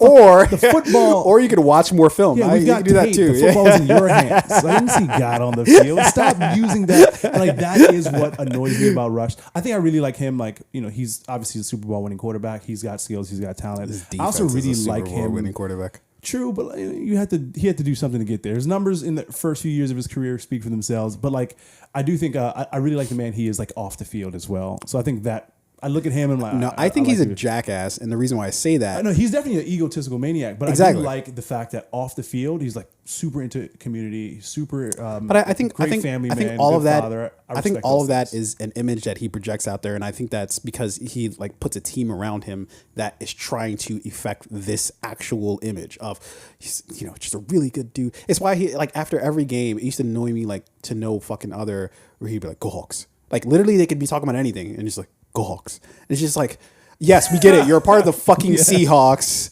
And yes, I understand. Could and you imagine like, being a reporter? Oh my God, dude, shut the fuck up. I do think being a reporter is a tougher job than you get credit for, right? Because imagine being like a reporter and you're talking about an upcoming film, right? Yeah. Where the actors or directors, they can't really say much about it, or they don't really have much to say about it because, you know, they played like a specific part in the film, they filmed their scenes, and they haven't seen the final project yet, and they don't even know what the whole movie's about. So you can't really say much. Yeah. And you're under fucking contract and all that shit, right? Or have you ever listened to like there's certain hip hop podcasts I listen to or sports podcasts where the athletes are just, you know, not like the smart, not the most articulate. I'm not gonna say they're not smart, but they're not the most articulate, and it's hard to watch and listen to. Yeah. Really good journalists ask really good questions that lead to good conversation. I think that's mostly what the job is about. But it's a very difficult job. But I think if you're a journalist though, like if you're good, in my estimation, you're good. It's not just enough to ask a good question; it's to know your audience. Like, and what I mean by your audience is whoever you're interviewing, right? Know how to navigate a conversation with them. Like, it's why I always really liked watching Larry King, because it's like no matter who he was talking to, he could just have like he could just shoot the shit with them, right? Yeah. Like, it wasn't, he could be talking to fucking like, I don't know, like a president or whatever, but then, you know, turn around and talk to like fucking 50 Cent, and it's like, it's kind of the same shit, you know? I like David Letterman. I think for me, David Letterman and I think he does it great. I also like Jerry Seinfeld on Comedians in Cars Getting Coffee, but it's also easy because, you know, it's a comedian talking to another comedian. And also it's a pretty curated thing, this Jerry Seinfeld thing, but fair enough. I understand what you're saying. But, you know, again, Letterman, you know, but back to the point, I think asking great questions that lead to great conversations, but sometimes you're just going to have that person who's not going to give you anything. Yeah. And you're going to have to... Again, sometimes you're just going to have to take the L. Yeah. Like, you know, I've been in those situations where maybe it was like a date you were on, right? Where you're like sitting across the table from a person. Oh, my God. And I've had some terrible dates where it's like the person... Tell me about it. Yeah, like what man, I remember one time, like I knew within 15 minutes, I was like... Yeah. I don't even think I drank liquor. I was like, I'm not going to get a drink because that's like a slower, let me drink this for a while. We could sit and chat. You just wanted it over. It was water and food because the person was just like so dry. Oof. They were like 1 word, 2 word answers types of person. And I would ask, like, you know me, I I talk too much. I'm a conversationalist. I can talk about anything with anyone, anywhere, right? No. What? I know that about myself, and it is one of my favorite things about myself, if I'm being honest. I like how you say that. I'm very one honest. of the best things. One of my favorite things about myself is listening to my own voice.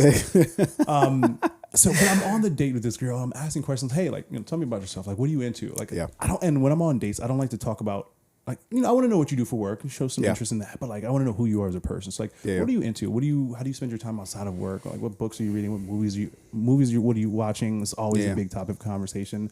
But it was like, hey, like, what's a great movie you've seen recently? What's like a good show or podcast that you found? Like, what interests you? And they're just like, oh, I don't really do podcasts. Like, I'm not a big movie person either.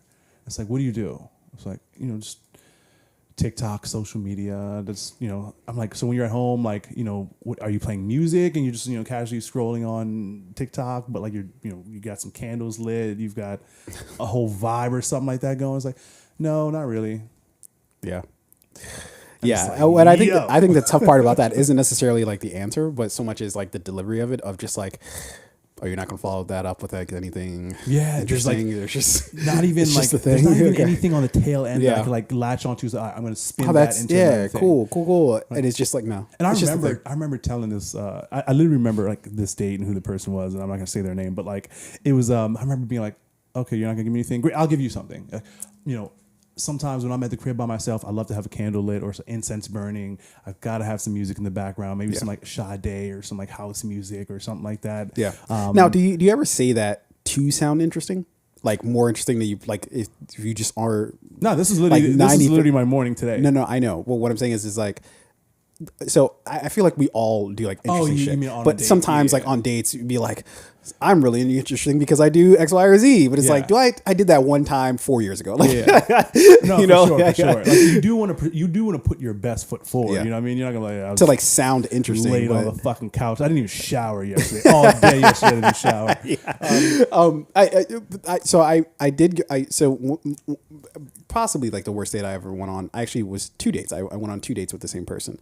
And the first date, I was thinking like, okay, like maybe I just wasn't on my A game. Maybe, I don't know, maybe she wasn't on her A game, yada, yada, right? But the first date was just like really like, just really boring. Like, just like, exactly as you were describing it. It was just like, where did we go first? Was it a dinner date? I think it was like a dinner date, and then the next date was it was kind of like around brunch time, and it was actually cutting into football Sunday. So I was like, gotta cut this short. Okay, but and I'm not gonna say that I'm the suavest or most interesting person to talk to on a date, but at least I can hold a conversation. I can keep things going like back and forth, right? But with her, it was just like it was the same situation. Hey, like, what do you do? Blah blah blah. I do this, and it was just like. Tight. Yeah. Motherfucker. Cool. What about this? More questions? And there's I unlike you, like I actually hate hearing my own, especially like if I'm on a date or something like that. It bothers me when I feel like I'm talking too much. It's not even actual time. If I even just sense that I'm talking too much, I fucking hate it. And I'm just like, you say something, you talk for a while. Like I even do it sometimes during a podcast where I'm like, I've said my piece about this, you go, you know? And she wasn't giving me anything. And I was just like, cool. But the most curious part about it is that afterwards I was like, I think we were like scheduled like go like to mini golf or something like that. And I was like, it's not going to happen. I'm sorry. You told her afterwards? I was just like, I'm not doing that. We're not about to have a boring fucking dinner and then go have some boring ass mini golf. Knowing that I get competitive. No, exactly. Yeah. And I can't even have fun with it too. Yeah. Like, so that all there is the competition then. Yeah. No. And then, so the most curious part is that she was just like, well, I don't get it. I thought we had like a great time. And I was like, You know what? Jesus, what? The fuck is your life like? If that's your idea of a great date, this is a good time. Non-conversation. Jesus just sitting Christ. across from someone. This is the worst. Here's the thing that I was thinking about as we're having these conversations, right? Yeah. So I'm sure that the young lady I went on that dinner date with a couple years back, where it was fucking terrible. I'm sure she has told. Or maybe she didn't. Maybe it was like, yeah, that was bad. I'm not even going to repeat this to anyone ever. Or if she did, I'm sure she told people like her experience, right? And it might have been my experience. Like, hey, this guy was fucking talking too much, Yeah. or like he was just asking me stupid questions, and maybe that's why I was getting bad answers because I'm just asking like not great questions. Yeah. So I always find that interesting that whenever I have a story about like someone that I met, that person also has a story that might be vastly different than like the way I recall it. Yeah. In fact, I mean, that's life, right? So like, to her, she might have been like, "Oh no, I thought we were having a good time," but to you, you're like, "This is a terrible time."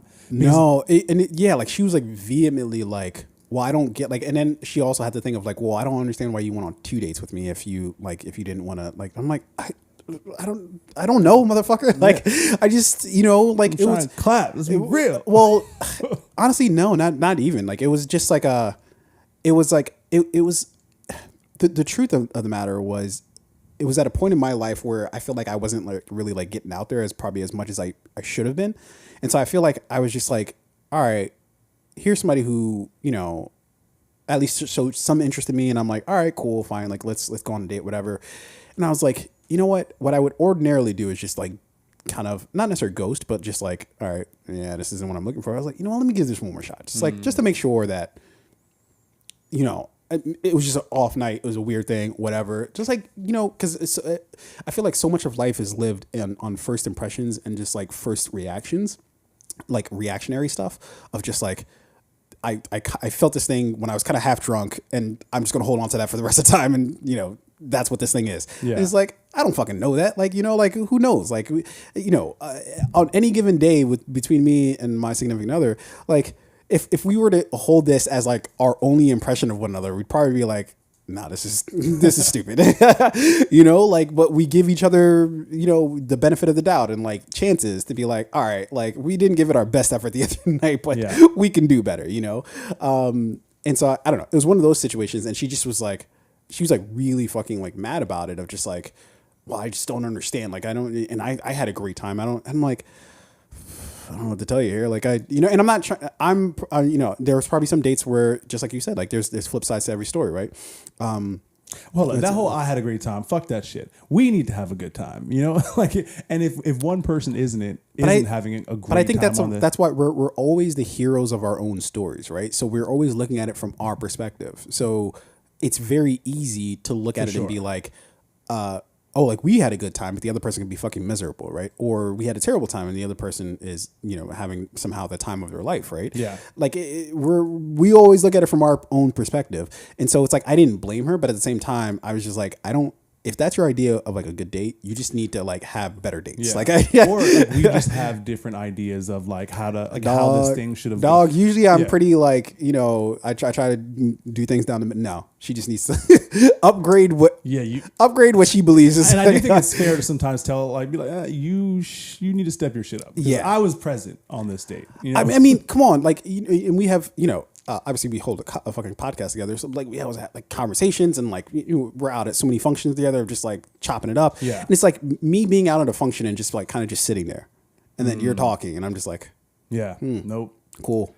And somehow I'm just a great listener. Well, I need you to be a good talker too. Yeah. Like I need somebody to like go back and forth. Like, and that's one thing about like just dating in general, I think, is that like, I think there are so many people who are willing to accept things they wouldn't otherwise accept because maybe they just have like a little confidence or whatever the case is. But one thing that we all fucking need is somebody to like ping pong with. Like you like doing something alone. Like we were watching Rocky, like I was saying the other night, and she was like, I didn't realize that Adrian, like this was Adrian. I just, because she never seen any of the Rocky movies. Yeah. So she just, everything was like secondhand that she was like maybe either heard or saw or whatever. And so she was like, Adrian's kind of weird, like they're both kind of weird. And I was like, but they kind of complement each other, right? Like Rocky brings Adrian out of her shell and she grounds Rocky in a lot of different ways. But they like complement each other. And I think that's what like relationships are, is like being complementary to each other. And I think that especially like if you're going on a date, there needs to be some sort of compliment, right? Yeah. But if it's just like, if I'm trying to get stuff out of you, and you're just like not like responsive, then we're no longer, there's no complimentary thing happening there. There's just me fucking hitting a ball against the brick wall. And being like, I played tennis with her. And I'm like, no, you didn't. I just hit a ball against a brick wall. Like, I'm thinking about the scene in Rocky. I'm pretty sure it's the first Rocky movie now when like, where Rocky goes to Adrian's house. And I think she's like cooking dinner or they're just like talking in her living room. Yeah. And he kind of goes in for the kiss and they like make out for the first time. And that's when it was just so awkward. On their first date. Yeah. It was just so awkward. Like, mostly for her, just being like approached this way by but she was like super shy. She was, very shy and kind of like insecure. And she's just like, oh my God. Yeah. And like, I remember that scene for it being so awkward, but it also being kind of like, good for them. And so I was really interested to see what my significant other would think of the scene because it's like, okay, it's a movie made back in the 70s. But surprisingly, she was didn't like, ask for consent. Did she sign off on that? Yeah. But surprisingly, she was like the like it was awkward and weird. But at the end of it, she was like, it was like, oh, that was kind of sweet, but it's because the idea of they know that they're complimentary. Like it wasn't, yes, there's definitely a case you can make that he kind of just went, he invited her over, he was like, she was trying to go home and he's like, nah, like you're cool. You can be all right. Do you think they would have changed that scene in 2023? Of course. Like there's just no way. There is no way. Even though, nor should it. Like, that should just stay back in the 70s where it is. Sure. But at the same time, right? Like you can watch a movie and a scene like that and be like, all right, you know what? I understand based off of the way the characters were and like she wasn't gonna go in, and so he I think for both Rocky and Adrian's sake, if this was 2023, they did. That's not how it should go. Yeah, let's just like what I mean, because you don't want Rocky to get caught up with like, oh man, is this an Aziz Ansari situation where up and coming boxer, some Instagram model would have already tricked him, finessed him, or maybe the opposite. Maybe Rocky's a little bit of a predator. Maybe he needs to. He's doing on some like Jake Paul shit. So, anyways, I say all that to say is. It matters to be complementary to one another, and you can't just be. Relationships can't be one sided. Yeah, for sure. And if it is one sided in some aspect, it has to be balanced. Like there has to be a corresponding thing to it. Like it's like the law of nature, right? Like energy. Energy doesn't like dissipate; it just transfers, right? Like it doesn't just magically appear out of nowhere, and it doesn't magically disappear, into nowhere. It just goes from one state to another. Yeah. So what's next for you guys? Is it Rocky 3? Is that the next film? Rocky 3. Very excited. And that is with not Clubber. Is it with Clubber Lang? Yeah. Okay. One of the most quotable of the Rocky movies. There's some one-liners. Come here, woman. Your woman get more piped than what do you say? Your woman get more piped than a plumber in bed or something like that. Fucking Mr. T as Clubber Lang was truly. It's still even to this day kind of terrifying. If I'm being honest, he was a bad motherfucker. He put some fear in me. Like even after all these years, I'm still watching. Mr. T's an old motherfucker right now, but I still get scared as shit every time he's just like a fucking animal. He's just like, God damn, calm down. What are you so mad at? It's Rocky. And Rocky 3 was probably the movie that I watched the least growing up because we just didn't have Rocky 3. We had Rocky 1, we had Rocky 2. But no Rocky 3. And so I skipped all the way to 4. So the first time I got to see 3 was like when I was a teen.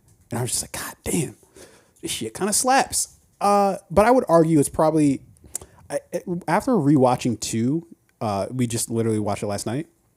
I think I might have to amend. I always thought 2 was probably like the weakest of all the Rockies, except for obviously 5. I think we can all agree that 5 is obviously the weakest out of all the Rockies.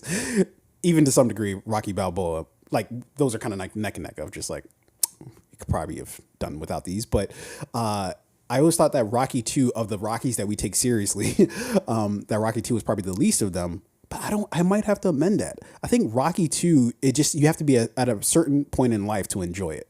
And after watching it the other day, where like basically, so it's Rocky where he gets this money from fighting Apollo, and he said like, oh my God, the numbers that they were throwing out was just like, what are we doing here? He was like, I made the mobster that he worked for, I forget, was it Tony, I think is his name, maybe? in the meat packing plant that he like. No, he didn't work on the he docks. They used to he used to collect for. He used to be like the muscle, he used to go beat guys up. Yeah, to collect their money. He's like, how much did you clear for the fight, Rocky? Rocky was like, about 37,000. And I was just like, I had to pause it. I was like, $37,000? Yeah. And Rocky was out there buying everything. He was buying the dog bracelets with the stones in them.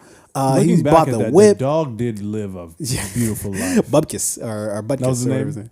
Yeah. Lucky dog, this dog. Rocky was out there buying a new whip. They bought the new house. I'm like, with $37,000, that's you can't even. If right now somebody handed me $37,000, 2 weeks from now, most of that will be gone. And not even because I'm fucking spending it lavishly. It's because I bought gas twice. You know, like yo, I went to the grocery store this morning. I was like, I'm just gonna go to the essentials, like the real shit that I need. You still walked out with the C note. It was still like over $100, and I was like, how the fuck did this happen? Yeah. I'm looking at the woman like she's bringing shit up still. I'm like, stop. Why are you? You're looking at her like this is your fault, and she's like, are you entering these prices I just yourself? Work here. Let me see. Did you add 20% gratuity? Dog, tipping herself. Holy shit. So I walked into, I think it was either Safeway or just one of the, I always go to Aldi whenever I shop, you know, for better or for worse. I have my disagreements with Aldi in that, like, you can never just buy something. Like, if I just want like a few onions, I just want 3 or 4 onions, right? I cannot buy that at all. I have to buy 15 onions. It has to be that way. So I've got my disputes, but obviously best bang for my buck. If I go into a Safeway, maybe, it was a Harris Teeter actually. And it's because everything else was closed. It was like maybe like 9 o'clock at night. And I just really didn't want to like order food or whatever. I was like, I need to go get some groceries. I walk out of the place literally with like 5 items and it was like $80. And I was so confused. I was just like, I bought a Pop-Tart. Like not even a box of Pop-Tart. Without the frosting. Yeah, without the frosting. I think it's a low calorie. 30% less sugar. I feel bad for eating this. I shouldn't even have to pay for this.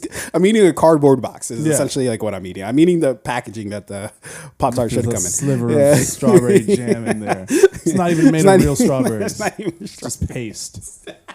It's just like pink paste.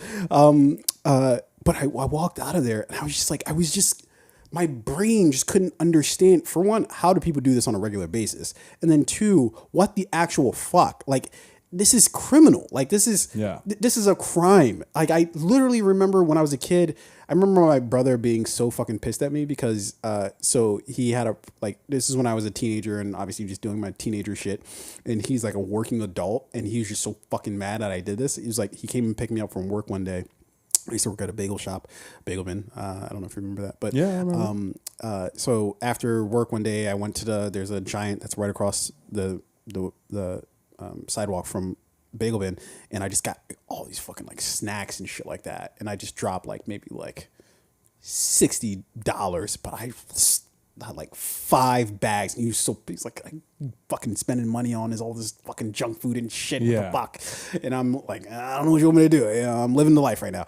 But I just remember like I had too much stuff, you know, and I barely scraped $50, you know, that I spent. Now it's like I just walk into the store and I've already spent $90, you know, without even getting anything yet. It's a fee that they charge you for crossing the threshold of the fucking store, and it's fucking insane. Yeah, man. I look back at some of the old jobs I had, and when you didn't really have the financial responsibility that you have now, and the amount of money. My God, it's like 2006 and shit.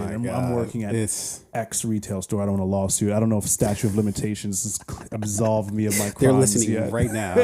X. We've been waiting. Store, right? And then I used to steal all the time. Yeah. All the time I'd steal. I'd walk out with like, you know, I'd be making my little like $9.50, $11 an hour or whatever, right? But then every day I'm still leaving with like $200 cash, and I would just go waste it. On the dumbest shit. And this is when Amazon stocks were like $1.50. Tesla was like 37 cents a stock. All the major, and I'm just like, I just made $200 cash right now. Let me go buy a $180 pair of shoes for just because I have it in my pocket. But I mean, and you're just like, ugh. Youth is what is it saying? Youth is wasted on the young, you know? Like like anytime I see a young person who has their mind together and are like getting it, I'm like, fucking Yeah, good for it is. you. It is kind of like I've met some like young people recently. I was at a bar the other day, and I was just like watching the O's game, having a beer, and I was talking to the bartender, and she was like this like young like 21, 22-year-old girl or whatever, right? And I'm just like there watching the game. I'm just like, she's like, oh, I just moved to Baltimore. I'm like, okay, well, why'd you move to Baltimore? It's like, I just finished college or whatever. I'm like, oh, congratulations, you finished college. Like, what's next for you? And she's like, oh, I'm just applying to jobs and like, trying to like get into like IT and all that stuff. I'm like, good for you. And she's like, yeah, like here my go. I'm like, I own. She was like, basically telling me I bought stocks in certain companies during the pandemic, and I'm like, what? I didn't do that. No, I mean, I did with dumb companies that aren't doing well right now. So she was like, I bought stocks in certain software companies during the pandemic, which is like, that's part of why I want to get into IT. And, I made sure I bought stocks in particular companies. I'm like, God damn, fucking smart. And she's like, here's all the things Parents that I'm doing. taught her like, well. What the fuck? Yeah, mom and dad, both of them were home. Right? And I'm just like, God damn it, this kid's head's on right. And it just makes you feel like, good for them. Like, it's not that like you have any like, ownership of it, and your life experiences aren't any like less than. You just grew up during a different time, right? And like, well, it's a thing of, I think it doesn't always happen this way, but it's a thing of having and not having. Like I feel like when you don't have, you then feel the need to like try to catch up and like do all this shit. Like I think was it us that were talking about, like we were talking about like food the other day. Yeah. So we were talking like how, basically if you grow up your entire life and you're exposed to quality food, right? Yeah. Like let's say your family has money, you guys have like a fucking a chef or a cook, or one of or somebody in the house just cooks. Someone's a great cook, or maybe there's like a family business. Someone owned a restaurant. You learn the value of like preparing food and like how to cook chicken and how to like use like fresh vegetables. You grow up, you live your entire life, and you're like you know what good food is, so you don't waste money on bad food. Yeah, you're like it's McDonald's. fast and processed. Like yeah. Who wants that? Like, or it's not that big of a deal. Whereas like if you didn't have all that, you're just like, I can't wait to spend. This is what I want to spend my money on. Is this bullshit ass takeout food or whatever the case is. Speaking of which, I'm probably going to go eat some takeout after this. Just FYI. But it's just like because you didn't have it, you feel like you're missing out or you didn't even have the opportunity to get it, right? That you had to just kind of scrape by eating whatever the fuck was there. Then you feel like, oh shit, like I need to like make up for lost time. Like I remember when I was working at the bagel place and I was still living at home but I was like making decent money for a kid who, was in fucking high school at the time, it's just like minimum wage, and I'm talking about good money. Like, it's good money when you don't have a mortgage or rent to pay. Exactly. If you make $300 a week, it's like, ooh, especially $300 a week in 2005-6. I'm rich. Couldn't tell me shit. Yeah. But still, I didn't go out and spend food was my thing. I just always like loved to like buy food and. If I could time travel and go back and be like provide myself with like the shit that I feel like I needed at the time, I feel like like my outlook during like the beginning of like that era and then into my 20s, I feel like it would have been a lot different. Like or my outlook on my relationship with that stuff would have been like a lot different. Whereas I probably wouldn't have. I just been like, yeah, whatever. Like, If you could write yourself a little note card, right? And then I got to get the fuck out of here. So we're going to end on this. Yeah. If you could write yourself a little note card, right? And it can't be like fucking 3 pages long. Yeah. Just one little note card, maybe even front and back. What are some of the things that I would say on it? It would be super short. It'd just be, don't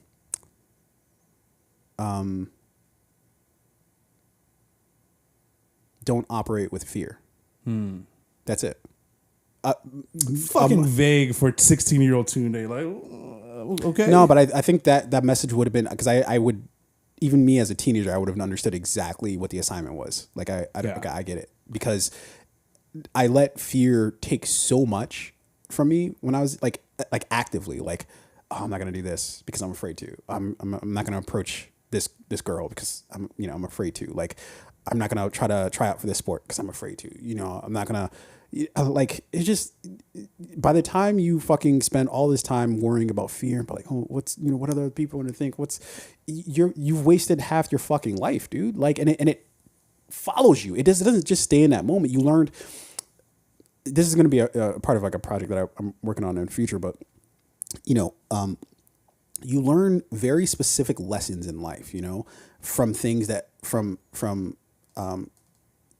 trying and either failing or succeeding, right? You learn very, very valuable lessons, but the worst lesson to learn is to the opt out, that I'm not going to try really. Yeah. And then I'm never really going to know. So therefore I can never really get my answer one way or another, you know? And you, at the moment, it's just like, all right, this is clever, right? Like I don't really have to like try, you know? And then I'm not disappointed when this shit doesn't work out. But the lesson that you learn from that is that you then just apply it to life of just like, all right, well, that thing that I really wanted to do, you know, that script I really wanted to write, I'm not going to really write it, you know? Because, you know, I'm too embarrassed or I'm too afraid or whatever the case is. And I could just go about doing whatever the fuck it is that I'm doing. And then 20 years later, you're like, fuck me. Like that's the worst feeling, you know, like looking back and regretting stuff that like you didn't do or you were afraid to do. And you don't know why, because it like really didn't matter. Like, you know, in hindsight, even if you failed at it, you'd be like, oh, I would have still been happy that I just did it. That's some of the most painful shit. So if I could write myself a little note card, it would say like, eat better food.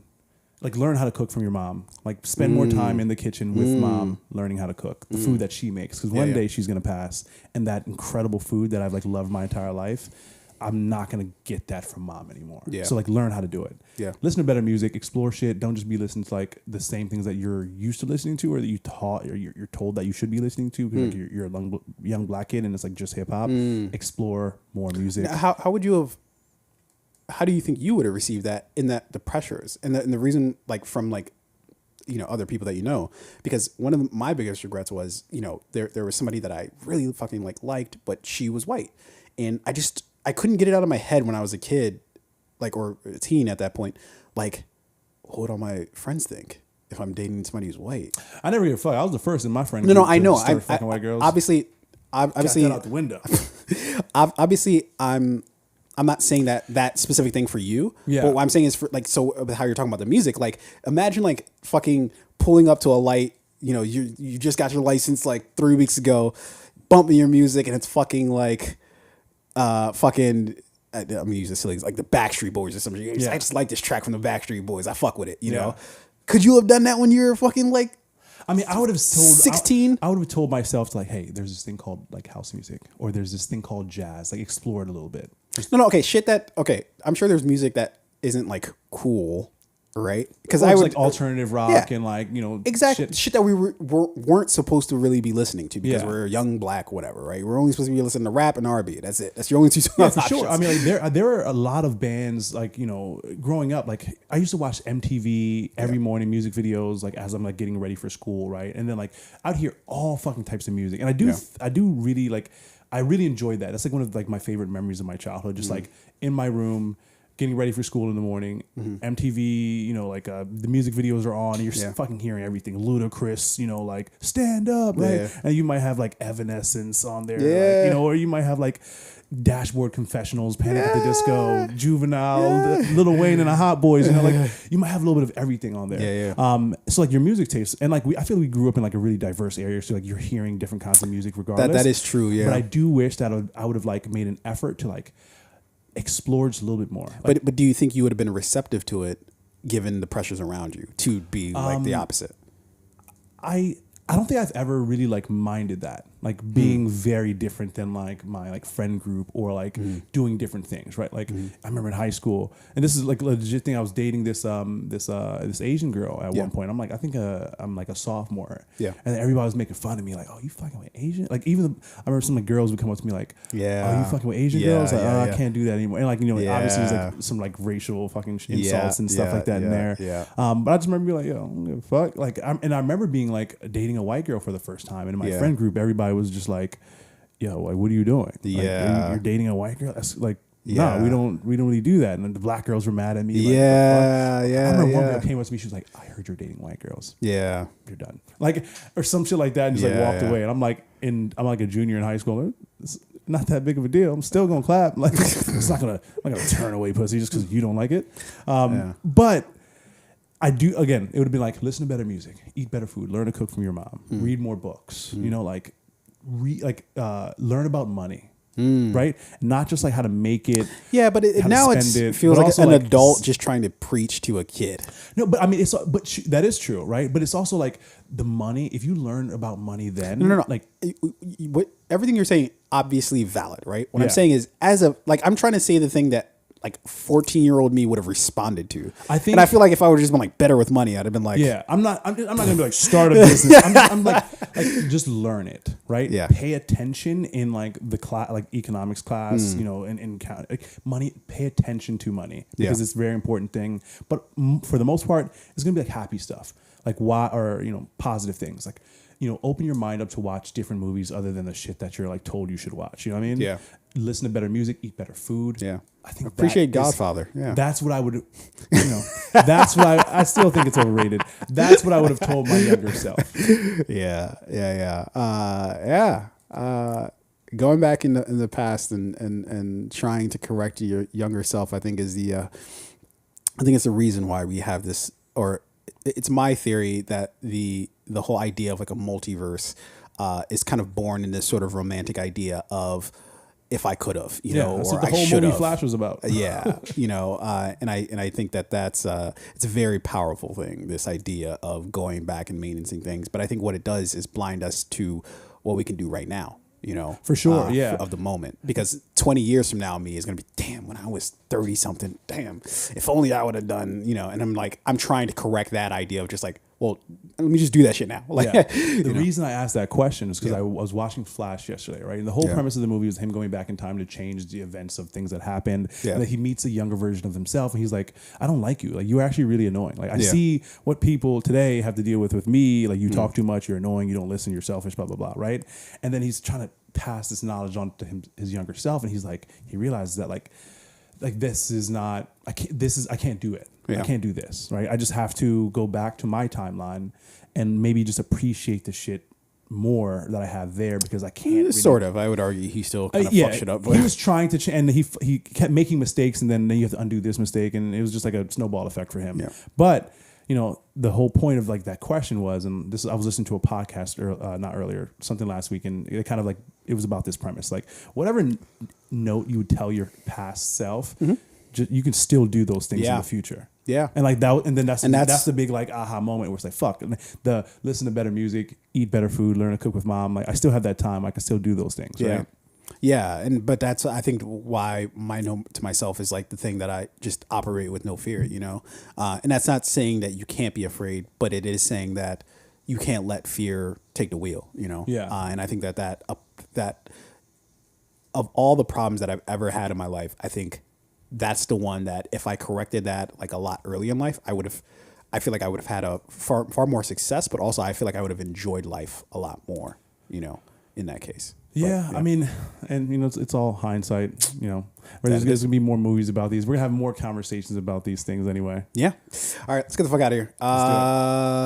Ladies and gentlemen, we'll see you when we see you. Until then, I think fade out. Peace the fuck out.